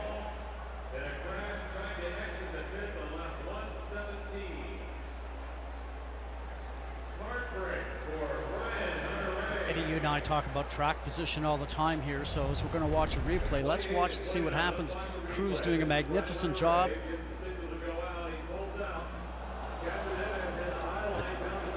I think it started with Castroneves. Let's watch but here. he's out in that outside lane. Where he's supposed to be. Oh yeah. Well, I wasn't blaming him. I'm just saying when that tire touched him, that turned Townsend Bell in, and he had absolutely no control. It's a sin to see this. Those two drivers, all three of them, you could have taken all three cars out there.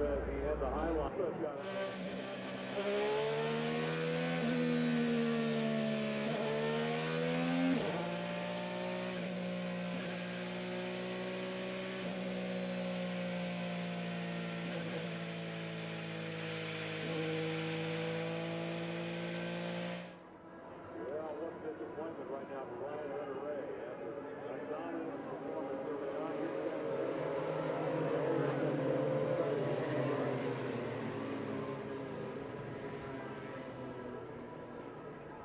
wow, Ryan Hunter-Reay put 52 laps, and now this.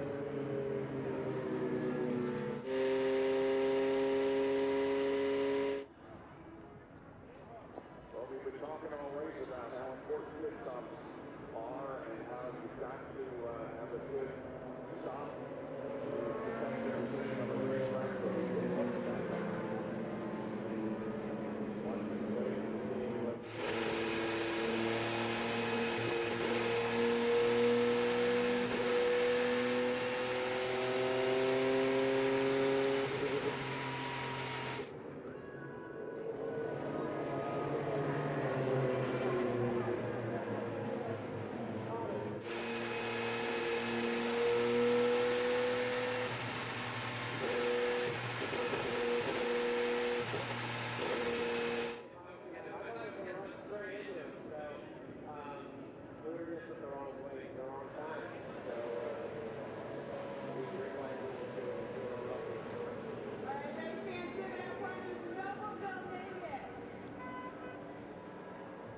So here's the replay, real quick. Let's go to the video board. One more time. Let's watch what happens. Here's Ryan Hunter-Reay.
Speeds of entering these corners at the 230+ mile-an-hour mark. Our Indianapolis 500 telecast today, presented by Firestone.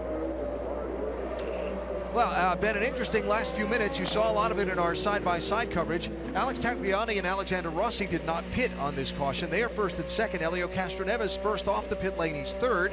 You saw the donut mark on the left side of his car that we normally see in a NASCAR race, the tire rubs and so on. After a couple of stops for repairs and so on, Townsend Bell is back to 25th. Ryan Hunter-Reay is back in 26th position, with a major hole to dig out of to get back into contention for this race. And we really don't know if their cars are okay.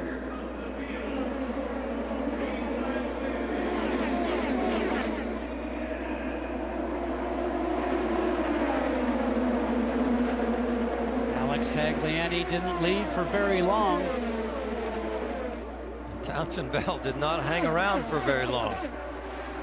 Alexander Rossi just making a chance to go down by the wall, very close as it was, but very aggressive move, but it paid off for him. Rossi out of sequence on pit stops with some of the others. He made a top-off pit stop a little earlier, and so that allowed them to play a little strategy game for track position. So the young driver, originally from California, spent a lot of time in Europe, working his way up to Formula One, now back here in the States racing IndyCar, and his rookie season is leading the Indianapolis 500. And when I spoke to him the other day, he said he was just taking it one day at a time, knew that he had a great team wrapped around him, and the exchange of information among his teammates was something they never found in Formula One. He was really enjoying it, but he said, I know when I get onto the oval track, boy, it's going to be different. I spoke to him couple of days after that, after rookie orientation, he just goes, this is something I've never experienced before. Did you say he's living it one day at a time? He said he was going to go here and live it one day at a time. Today is a big day, though. Today he's living it one lap at a time. And he's doing a really good job. All he has to do is finish. Townsend Bell in the pits. Stewards assessing him a stop-and-go penalty for his role in that contact with Ryan Hunter-Reay exiting pit road a minute ago. Boy, the stewards sure have been busy this race. Hunter-Reay and Bell both one lap down. Bell perhaps going a second lap down. You could just see him leaving the top of the screen here as he exits the pit lane, and the leader, Alex Tagliani, comes by.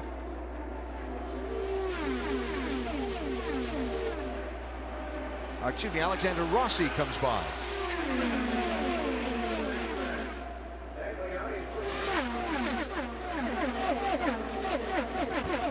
Check that, it is tag leading. I thought it was. We call him one fast Canadian now. Tag, driving for AJ Foyt, started last in this race. The last time a driver who started last led at Indianapolis 500 was back in 1980 when Tom Sneva did it. Tag has started first and last. He's covered the whole grid.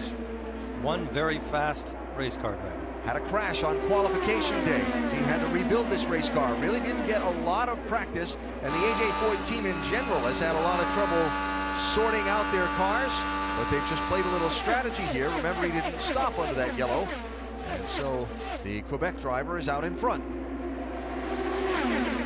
He's probably really waiting for another yellow here at some point in the not too distant future. Look at these cars, three abreast, turning into one. Townsend Bell trying to get back a lap, if you will. That's Rossi just ahead there, 98. Bell now, first car one lap down, is between them. Check that, Bell is 2 laps down. He and Hunter-Reay lost a lap getting repairs and restarted in that scrum earlier on pit road.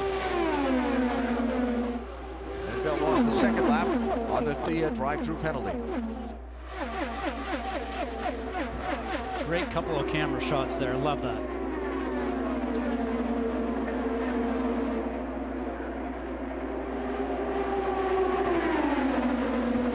And Rossi tries to follow Bell through to get to the lead. And he made the right decision. Take his foot off the throttle. It's something that we heard Sage Karam said that he wishes that he probably would have done also. So Townsend Bell now on the tail end of 1 lap down. He's got to come all the way back through the field and pass the leader again, or play some strategy to get that back. Or if he's in the lead and there's a yellow, he gets a big advantage from it. So Tagliani, Rossi, Hinchcliffe, Kanaan, Castroneves. The rest of the scoring order coming across the top of the screen. Haven't talked much Scott Dixon today. Haven't seen much of Scott Dixon today. Running in 10th right now. Right behind Rahal. 2008 winner, driving for the powerful Chip Ganassi racing team. And now he's about to be right in front of Rahal. Eddie, you know that when your car comes off the trailer and you put it on the track here at Indianapolis, you get a good sense for how your car is going to work throughout the month. And as we saw in the very first week of oval practicing here, you would have to say that the Ganassi cars probably were not as fast as we anticipated they would be, and they really have not found much speed since then. New leader, Alexander Rossi, around Alex Tagliani. Yeah, Scott said just the other day, he said nothing's come easily this month. And he's not getting anything easy today either. He's having to work for every spot on the track. So Alexander Rossi, a native of Nevada City, California, in his first Indianapolis 500-mile race. He's gotten an eyeful a couple of times. Right now, he's the race leader.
this. I think we understand how this is. Cars coming down both sides. He sees it right away in the mirror, pedals off of it because he knows his car is not very good. And it's strange because his other team cars have been running so great, Rick.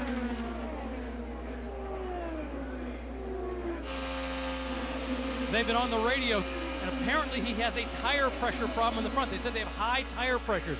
Not sure why it is that way right now, but that's his issue. Says he just doesn't have the control of the front end the way he likes, and as you can see, it's significantly affecting his performance. There is no worse feeling than being in the Indianapolis 500 and being 20 or 19 or 18 miles off the pace, because you cannot do anything. You can't get out of people's way.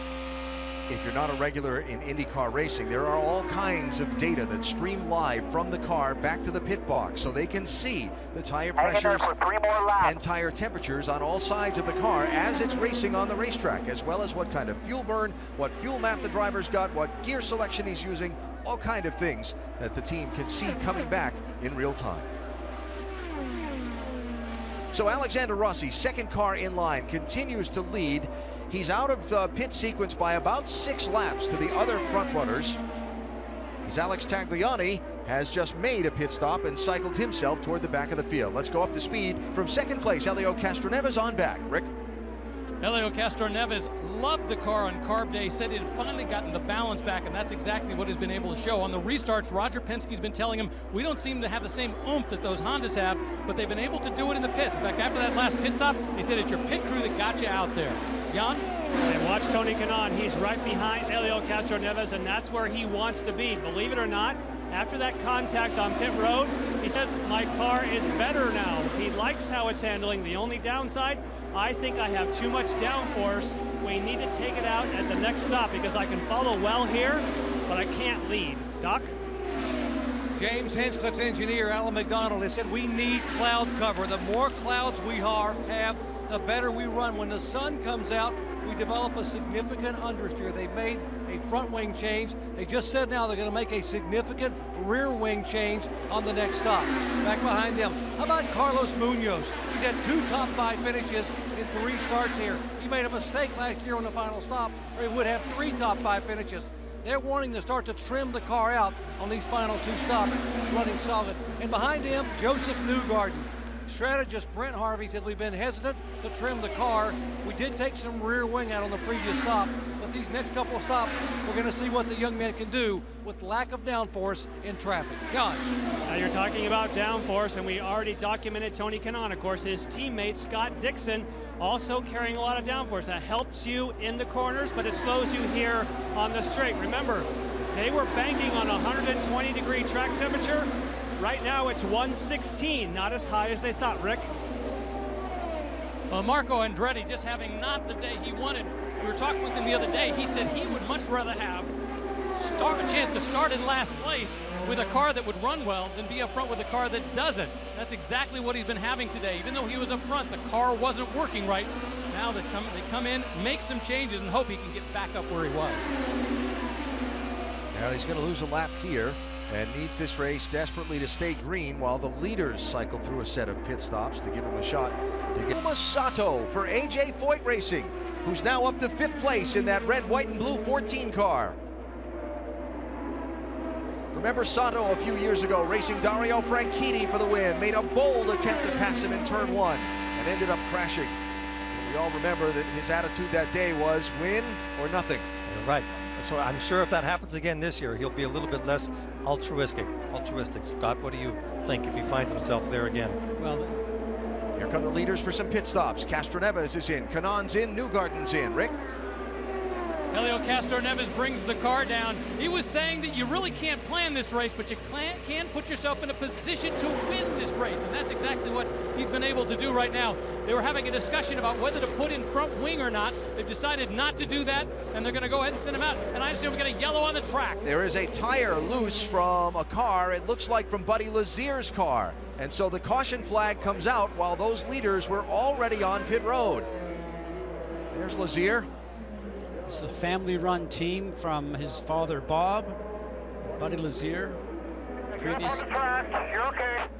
previous Indy 500 winner.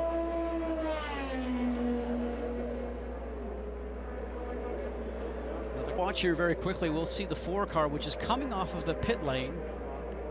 And as we roll through here, you'll see the car start to give a bit of a squiggle. He's controlling it. Well, sparks are coming out the back because the bottom of the car is dragging on the ground now. You see that wheel nut from the car was bouncing away from it as the wheel went the other way. Now, as other drivers are coming around there, they'll be alerted that there's a loose wheel on the track by the spotters up on the top, so it looks like his day is probably going to be finished. It is becoming increasingly more difficult every year for a team to just prepare a car for the Indianapolis 500. It just takes too many moving parts and too many experts in every bit to be able to do it successfully and safely. Yeah, and this is a owner, operator, driver type program, and you were probably one of the last ones to do it. I know we have Ed Carpenter in it now, but you know, you understand from doing it yourself, being a owner driver.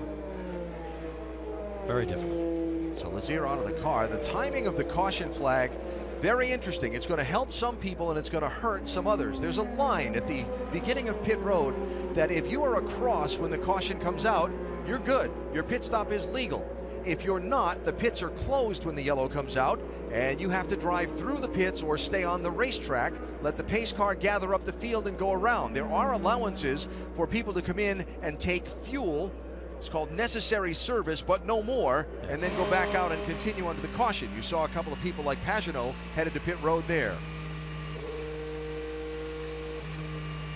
So Carlos Munoz, Takuma Sato, Scott Dixon, Graham Rahal had not made their pit stop yet before the yellow came out.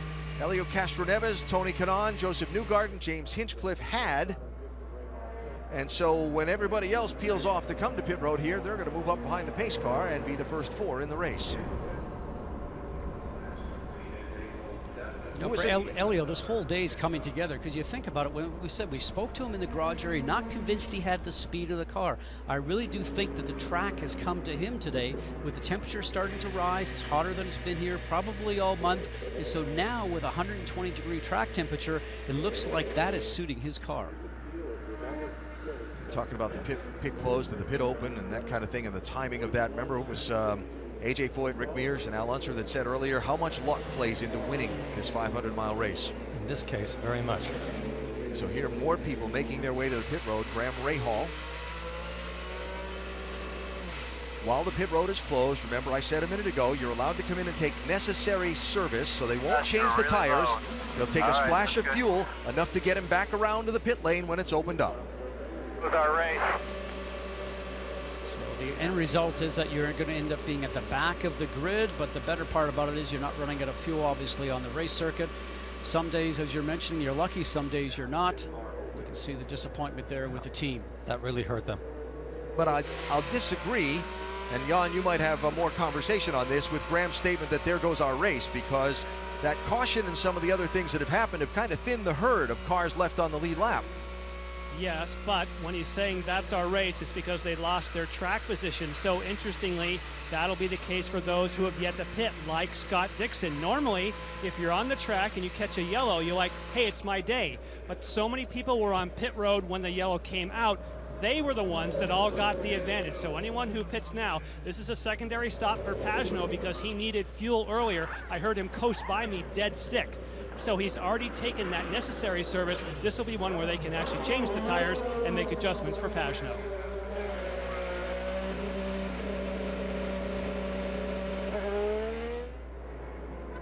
And perhaps out of fuel is the rookie Spencer Pigot, driving for the Rahal team and coasting around on the safety apron of the racetrack.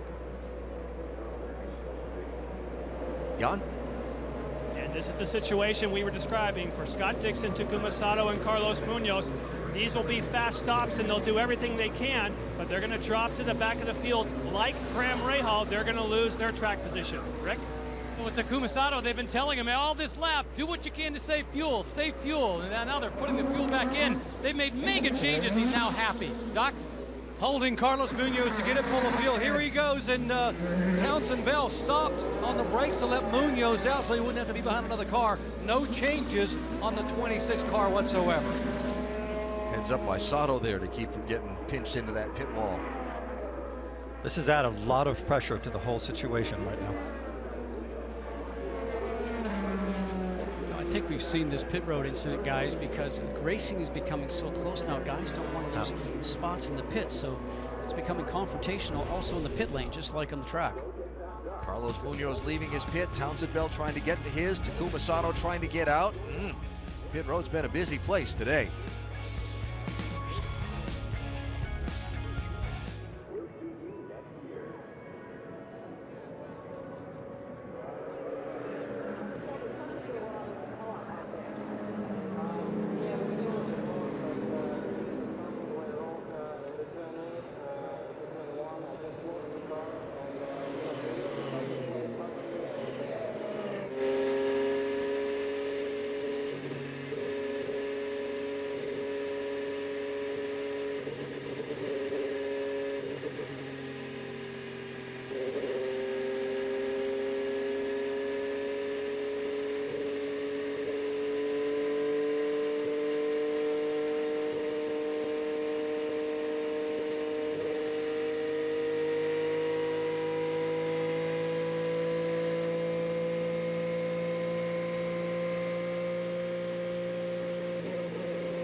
Won the Indianapolis 500.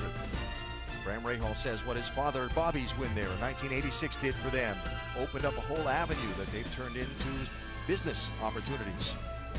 Someone's going to get an opportunity to celebrate the 100th Indianapolis 500-mile victory coming up shortly. We have just 44 laps to go. Pit road's been a really tricky spot today for a lot of teams. You know, I think really what's happening here, because the competition is so close on the track, nobody wants to lose any space in the pits, obviously. So I think some of the responsibility has to go on to the pit box themselves, the team manager that's allowing the cars to leave the pit box after service. They need to let the cars leave as long as there's a clear space for the car to go into. And we've seen many times today that has not been the case. Here in Buddy Lazier's situation, he lost a wheel. Here's some more of the pit lane incidents that we're having. Takuma Sato, as you were mentioning before, Eddie, was very smart because he bailed out of it. He really didn't have a shot to get by, but he saw what was happening. He took his foot off the gas. It didn't collide. So Helio Castroneves leads. Tony Kanaan is second. Well, I have to say, man, I'm enjoying it a lot. Obviously, I need to close this deal for you, but so far, I think we showed everybody what we came here about. Thought whereabouts of the 2013 winner. You know, for Tony Kanaan, when I spoke to him the other day, he is now 41 years of age, and I mentioned that he didn't know how long he was going to be involved in IndyCar racing because he's at the end of twilight of his series, if you will. But I will also tell you that he said that my dad passed away when he was 41 years old. So he said, I'd like to win it here today for my dad. One lap to go in the race next week. IndyCar racing here on ABC, the Verizon IndyCar Series duel in Detroit. 2 races, one on Saturday, one on Sunday on the Belle Isle Road Course. 3:30 Eastern both days here on ABC. So the caution coming out in the middle of the green flag pit stops. The people that made it and were good, if you will, Castroneves, Kanaan, Newgarden, and Hinchcliffe.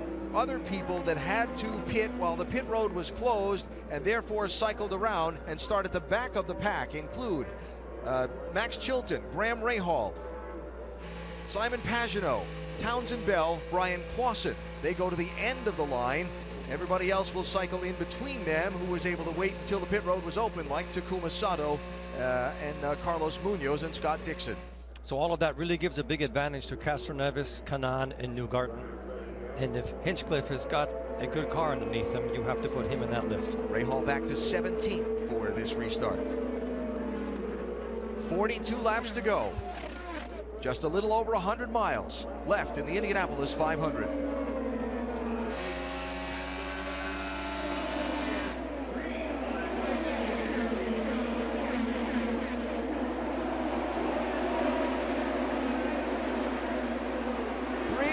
Now 2 wide for the lead. Kanaan and Newgarden.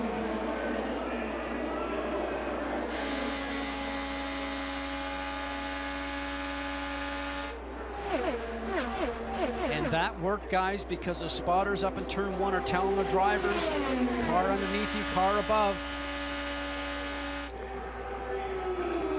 That worked because Newgarden and Kanaan wanted it to work.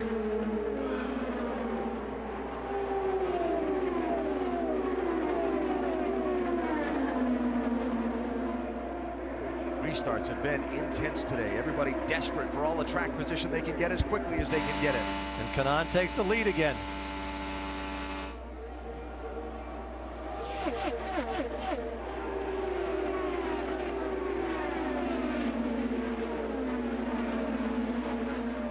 Bourdais with a little moment there after power went by him. Here comes Scott Dixon back. And we go back to the front.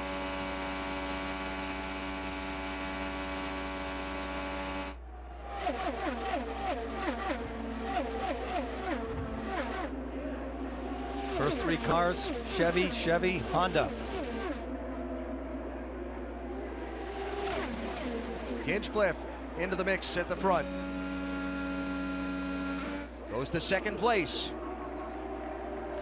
This is what normally happens the last 5 laps. We still have quite a ways to go.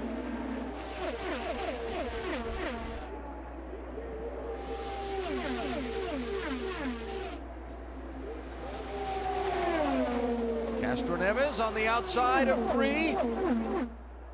Side by side with Newgarden.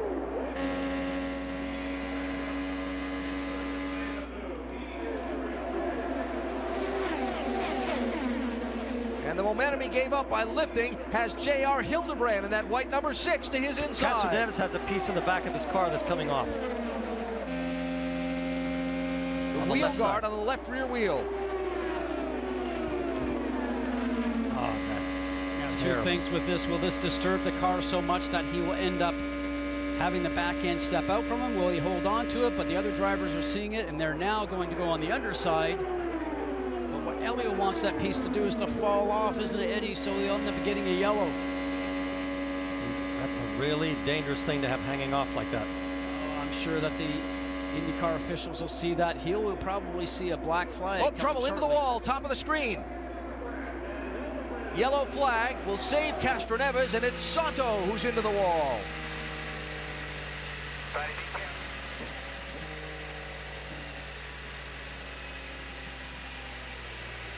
it down, back it down. You know you're steering, back it down.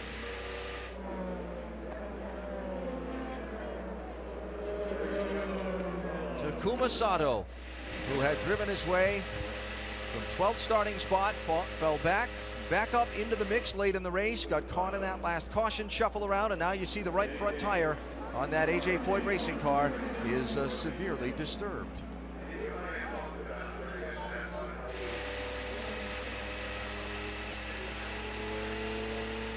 So what happened to Castroneves? Was there some contact when he was racing there for that spot that disturbed that left rear wheel guard? And what happened to Sato that caused that damage to his car and brought out the yellow flag?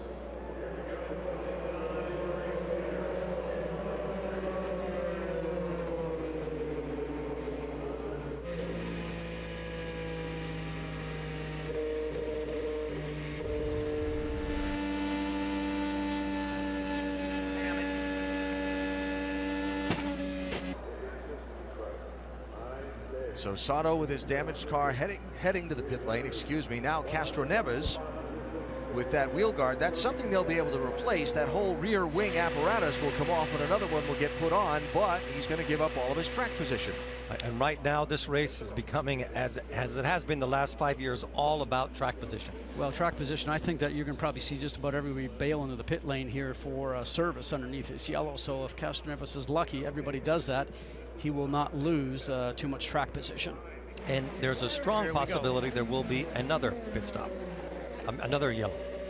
Everybody in here with what will be 36 laps to go in the race. Everyone except J.R. Hildebrand, who stays out. Rick?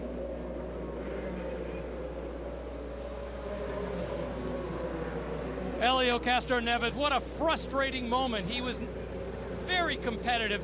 They're going to go ahead and run this like a routine stop. They'll put Sunoco fuel in, do as much as they can, but you can see in the back they've got to pull that rear wing section off. And even though it's designed to come off quickly and easily, it didn't come off quite as quickly as they wanted. The problem they've been having is on restarts, they just feel they've been getting gobbled up by the Hondas. As a result, they were hoping in that last restart that having 3 Chevys up front would keep the Hondas at bay. But as a result, he ends up getting back into traffic where he doesn't want to be and possibly at contact that caused that. Nice thing for this with everybody else coming in is he stays on the lead lap.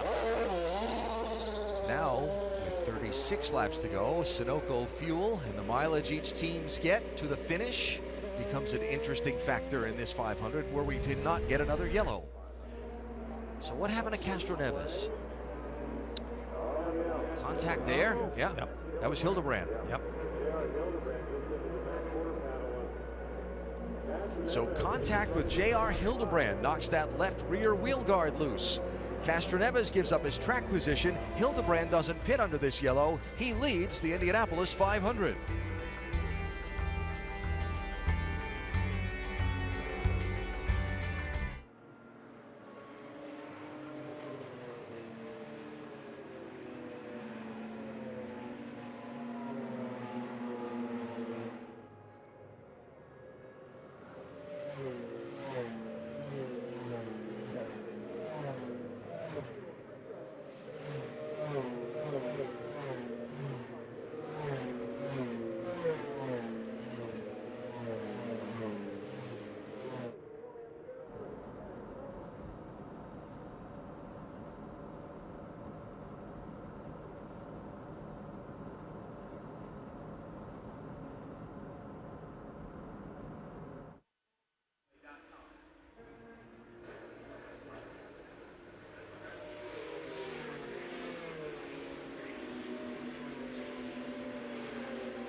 We are down to the business end. The 100th Indianapolis 500-mile race coming to a restart with 33 laps to go. Fuel in question, different strategies being played. Several of the dominant cars in this race caught up in various incidents and shuffled back into traffic.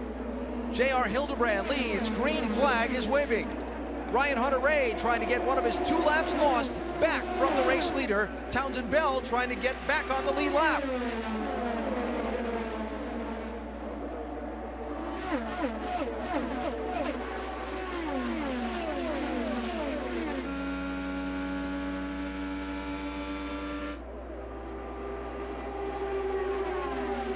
That's for the lead. Tony Kanaan around J.R. Hildebrand, 3 wide behind him.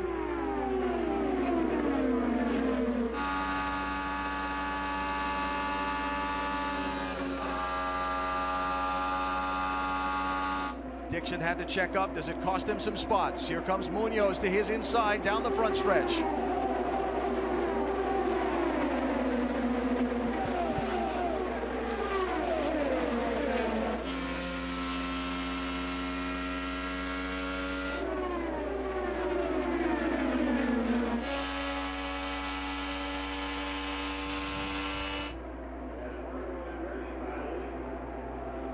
Trying to put Ryan Hunter-Reay back 2 laps down as second place changes. Joseph Newgarden around J.R. Hildebrand.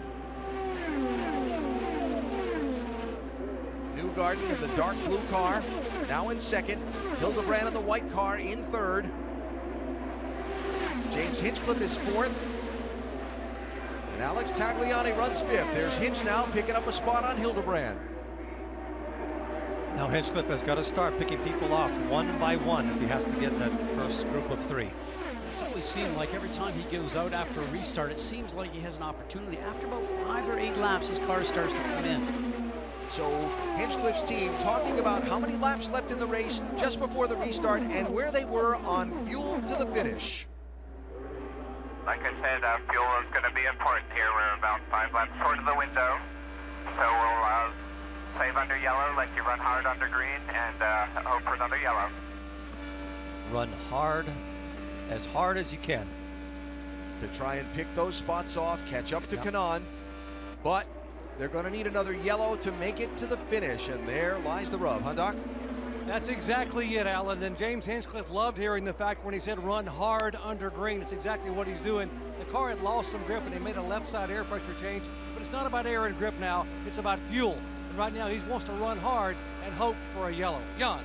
And that situation is for many of the runners. You heard Hinchcliffe say on the radio, heard the team say 5 laps short. Some teams are 3 laps short, meaning you get 2 laps of caution, buys you 1 of green.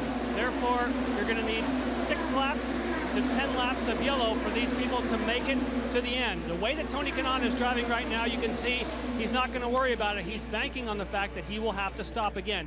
We know for sure the 2 people who have to stop again were those who didn't stop, which is Hildebrand and Tagliani.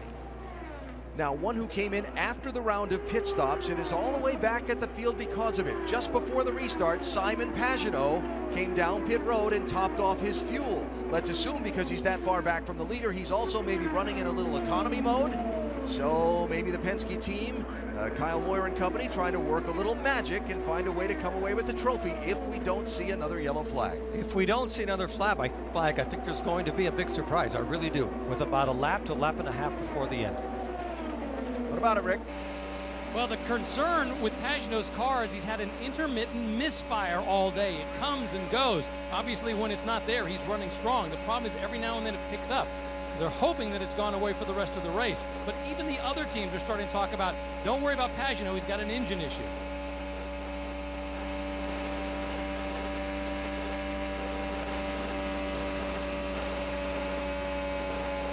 No, that's most definitely a misfire. Up high. Just a little small misfire in that, but that can take 3 or 4 miles an hour off your speed easily. So, Pagenaud, while being well behind the leaders, again, maybe can somehow work that to his advantage if the caution doesn't fall. It's going to be really interesting.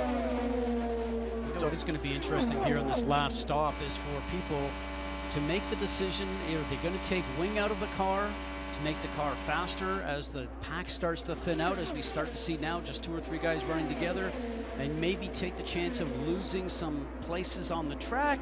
Or do you leave the aero in the car so it's got more grip and hope that you have the right balance to be able to be at the front at the end? Look how far back Elio is. Castroneves way back in line after having to make that change of rear wing. He's in 14th place now, 8.4 seconds behind the race leader. He's led 4 times today for 24 laps, but he's well out of contention at the moment.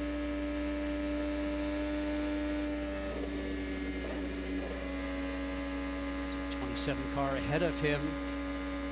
Marco Andretti was taking a low line just to sort of take away the line that Castroneves wanted, and it gave him some dirty air, so you see him following back.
$50 miles to go in the Indianapolis 500-mile race. Our telecast today presented by Firestone. Spot on the Borg Warner Trophy is just that short 50 miles away here at the Speedway.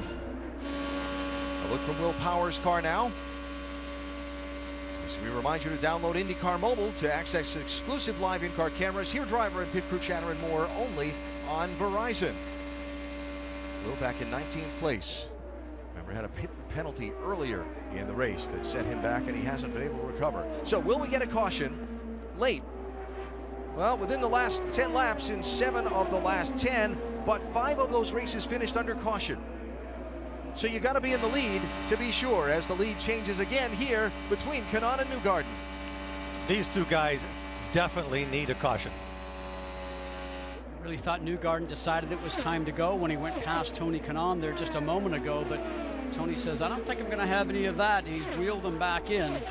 Both these guys want to be in the lead when the next pit stops come around so they can get in the pit lane and hopefully get their service done in record time and then come out ahead. So you think they're just going for broke right now?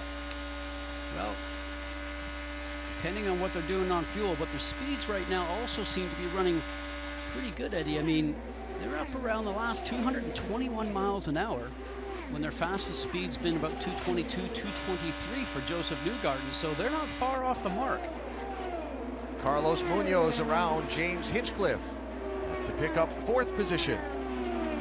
Munoz the runner-up a few years ago. Hildebrand continuing to hang in and now closing back in on Kanaan in 3rd position. He had dropped back a little bit, but as this run has gone on, Hildebrand showing a little bit more strength. Again, though, he's out of sequence with the other leaders. He last pitted at 149, while Kanaan and Newgarden pitted at 164. He will be in pretty soon. So what a contrast up front. Tony Kanaan, the veteran from Brazil, former Indy 500 winner, been around a long time, wildly popular driver. In his 15th Indianapolis 500, Newgarden from Nashville, just in his 5th 500, only 25 years old, has won just twice on the IndyCar circuit, but both of those last year in his breakthrough season. And then there's Hildebrand as they go 3 wide with a couple of lap cars. The leader clearly clearing them easily. Hildebrand only running the month of May for Ed Carpenter Racing after that heartbreaking loss when he led the Indy 500 in the last corner in his rookie season in 2011. Here he comes onto the pit lane now with 15 laps to go as Munoz goes through Kanaan. No surprise there. Munoz has been very methodically working his way forward.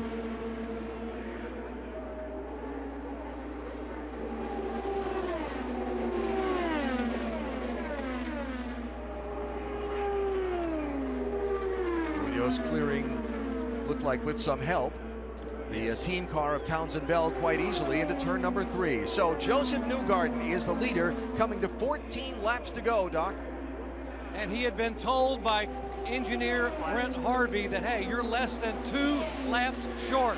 Newgarden says, do I save it and stay out there? And Brent said, let's calculate. They came back to him and said, go ahead and go for it. Everyone around you will have to pit.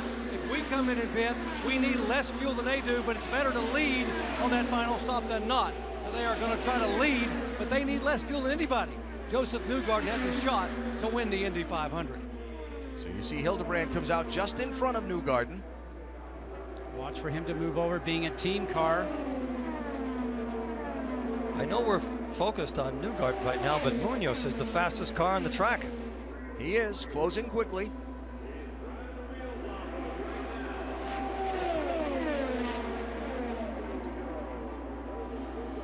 I think he'll get by Hildebrand at the end of the back straight. No, it's a bit too far back this time. Carlos Munoz, the 24-year-old from Bogota, Colombia, made a splash here in Indianapolis in his rookie season when he qualified in the middle of the front and nearly won the race. Raced for the win in the final laps before settling for 2nd place. Had that race gone on maybe another 400 yards, he would have won. I think Kanaan would have finished 2nd. He's not afraid of putting his car anywhere on the circuit. And I don't think it's going to be somebody that's going to take his foot off the gas, as we see now the 6 of J.R. Hildebrand going around his teammate. Remember, just came out of the pit lane, so fresh tires certainly could probably go off there and lead. And is he going to lead and maybe break a little bit of the air for Joseph Newgarden to save a little bit of fuel? That might help, being a teammate car. But the 26 of Munoz now is starting to get a little bit close. I asked Carlos the other day, I said, how is it now that you've had a couple of seasons underneath your belt? He said, this is the first time I've come to Indianapolis and I think I know what my car needs. I know how to relate it to my engineer. And he said, I know how to be patient and set the car up for the end of the race. And that's exactly what it seems like he has done. Newgarden wants to put a car between him and Munoz. Munoz will follow him through. Probably not what Joseph wanted, I would think.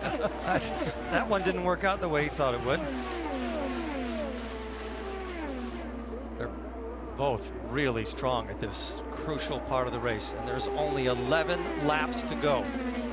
Tony Kanaan is just 9/10 of a second back, though separated by a lap car from those front three. Actually, by one lap car from the front three.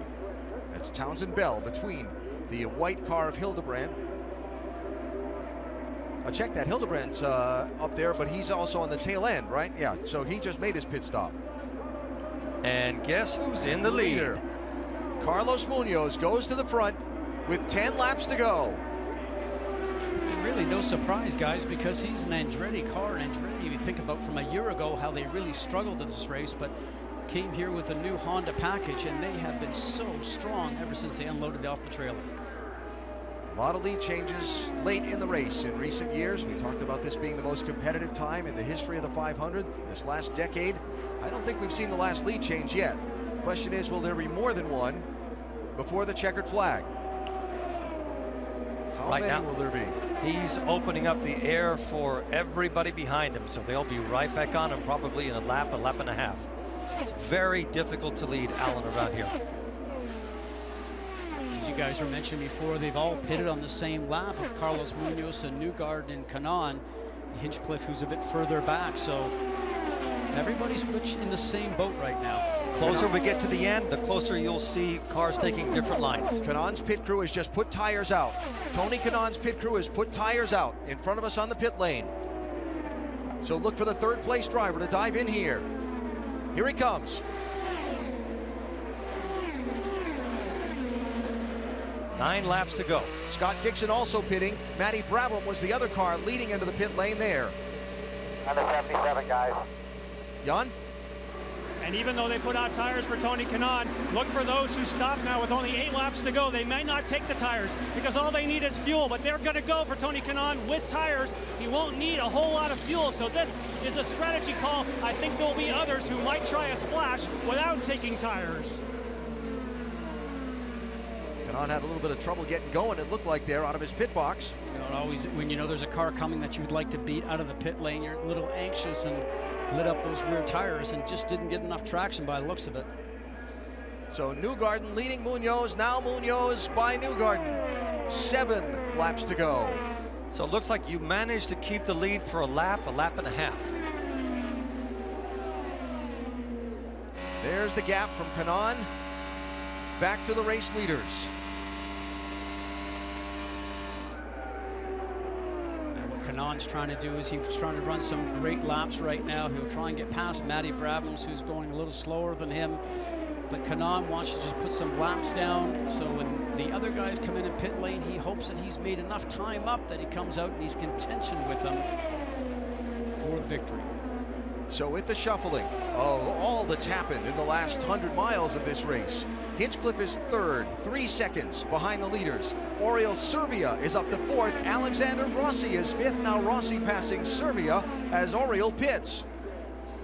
Will these two run out of gas? Will they come to pit road? If so, when and how will it shake out? Everyone here at Indianapolis on this front stretch side standing up as the pit stops begin to unfold in the pit side grandstands. Newgarden in the pits. Simon Pagenaud ahead of him. 5 laps to go. Hinchcliffe also pitting this lap.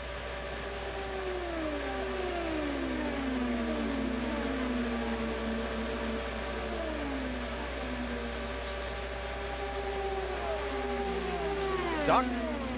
Here's Joseph Newgarden. They said it's going to be a splash of fuel. He was only like 2 laps short. And rolling in front of him, James Hinchcliffe. 5 seconds of fuel for Newgarden. Hinchcliffe likewise just getting a top off, and he is away for the final laps at Indy. Car here, buddy. And here comes Munoz.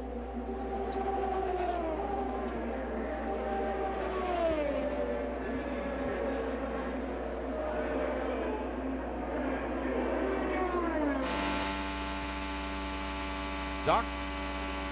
And the final stop, this could be the critical stop that determines who wins or loses this race.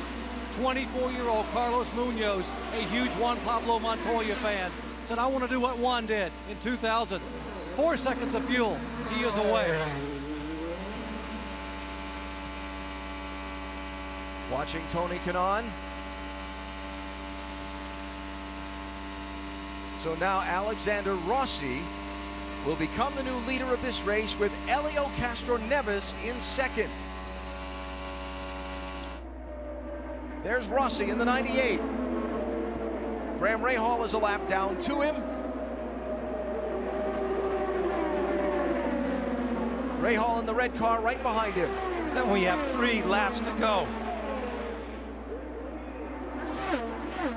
So the question is, was he gentle enough on the fuel mileage to be able to make it to the end?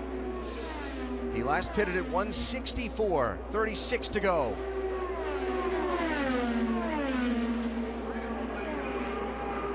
Much like the other guys did at lap 164, they came in.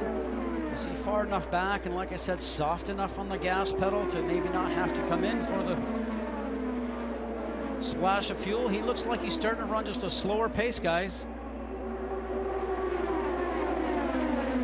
2:14 that last lap. Tony Kanaan was about 2:21.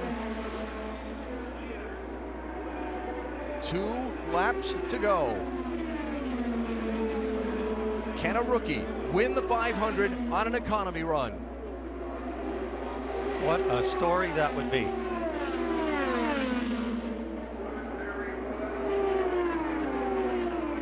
Letting everybody go. He had a half a lap lead on Carlos Munoz, who came off the pit lane ahead of those who were the leaders. He's coming to the white flag. 1 more lap to go. Half a lap lead, clutch and coast, save fuel, clutch and coast. Boy, I'm just thinking about Robbie Gordon running out of gas back in 1999. There's Munoz in the blue and black car. He and Newgarden are going to race for second at the moment unless Rossi runs out of fuel. He's off of turn 2. He's half a lap to go. Full throttle. Message is you're now going too slow. Got this, bring it home, he's down to 2. Hey, push. He's done it.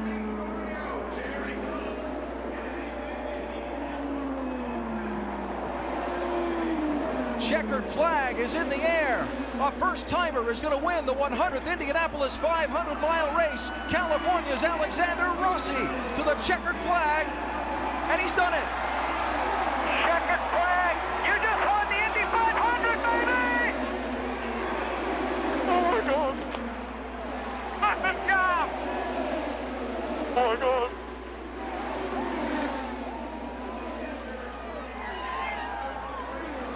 Oh my God, you guys. Awesome job, buddy. Great job, everybody.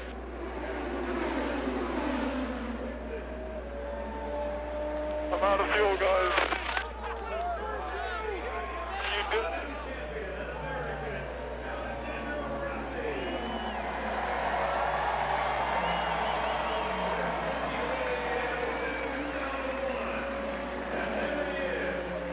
Alex, you are the champ. 100, baby.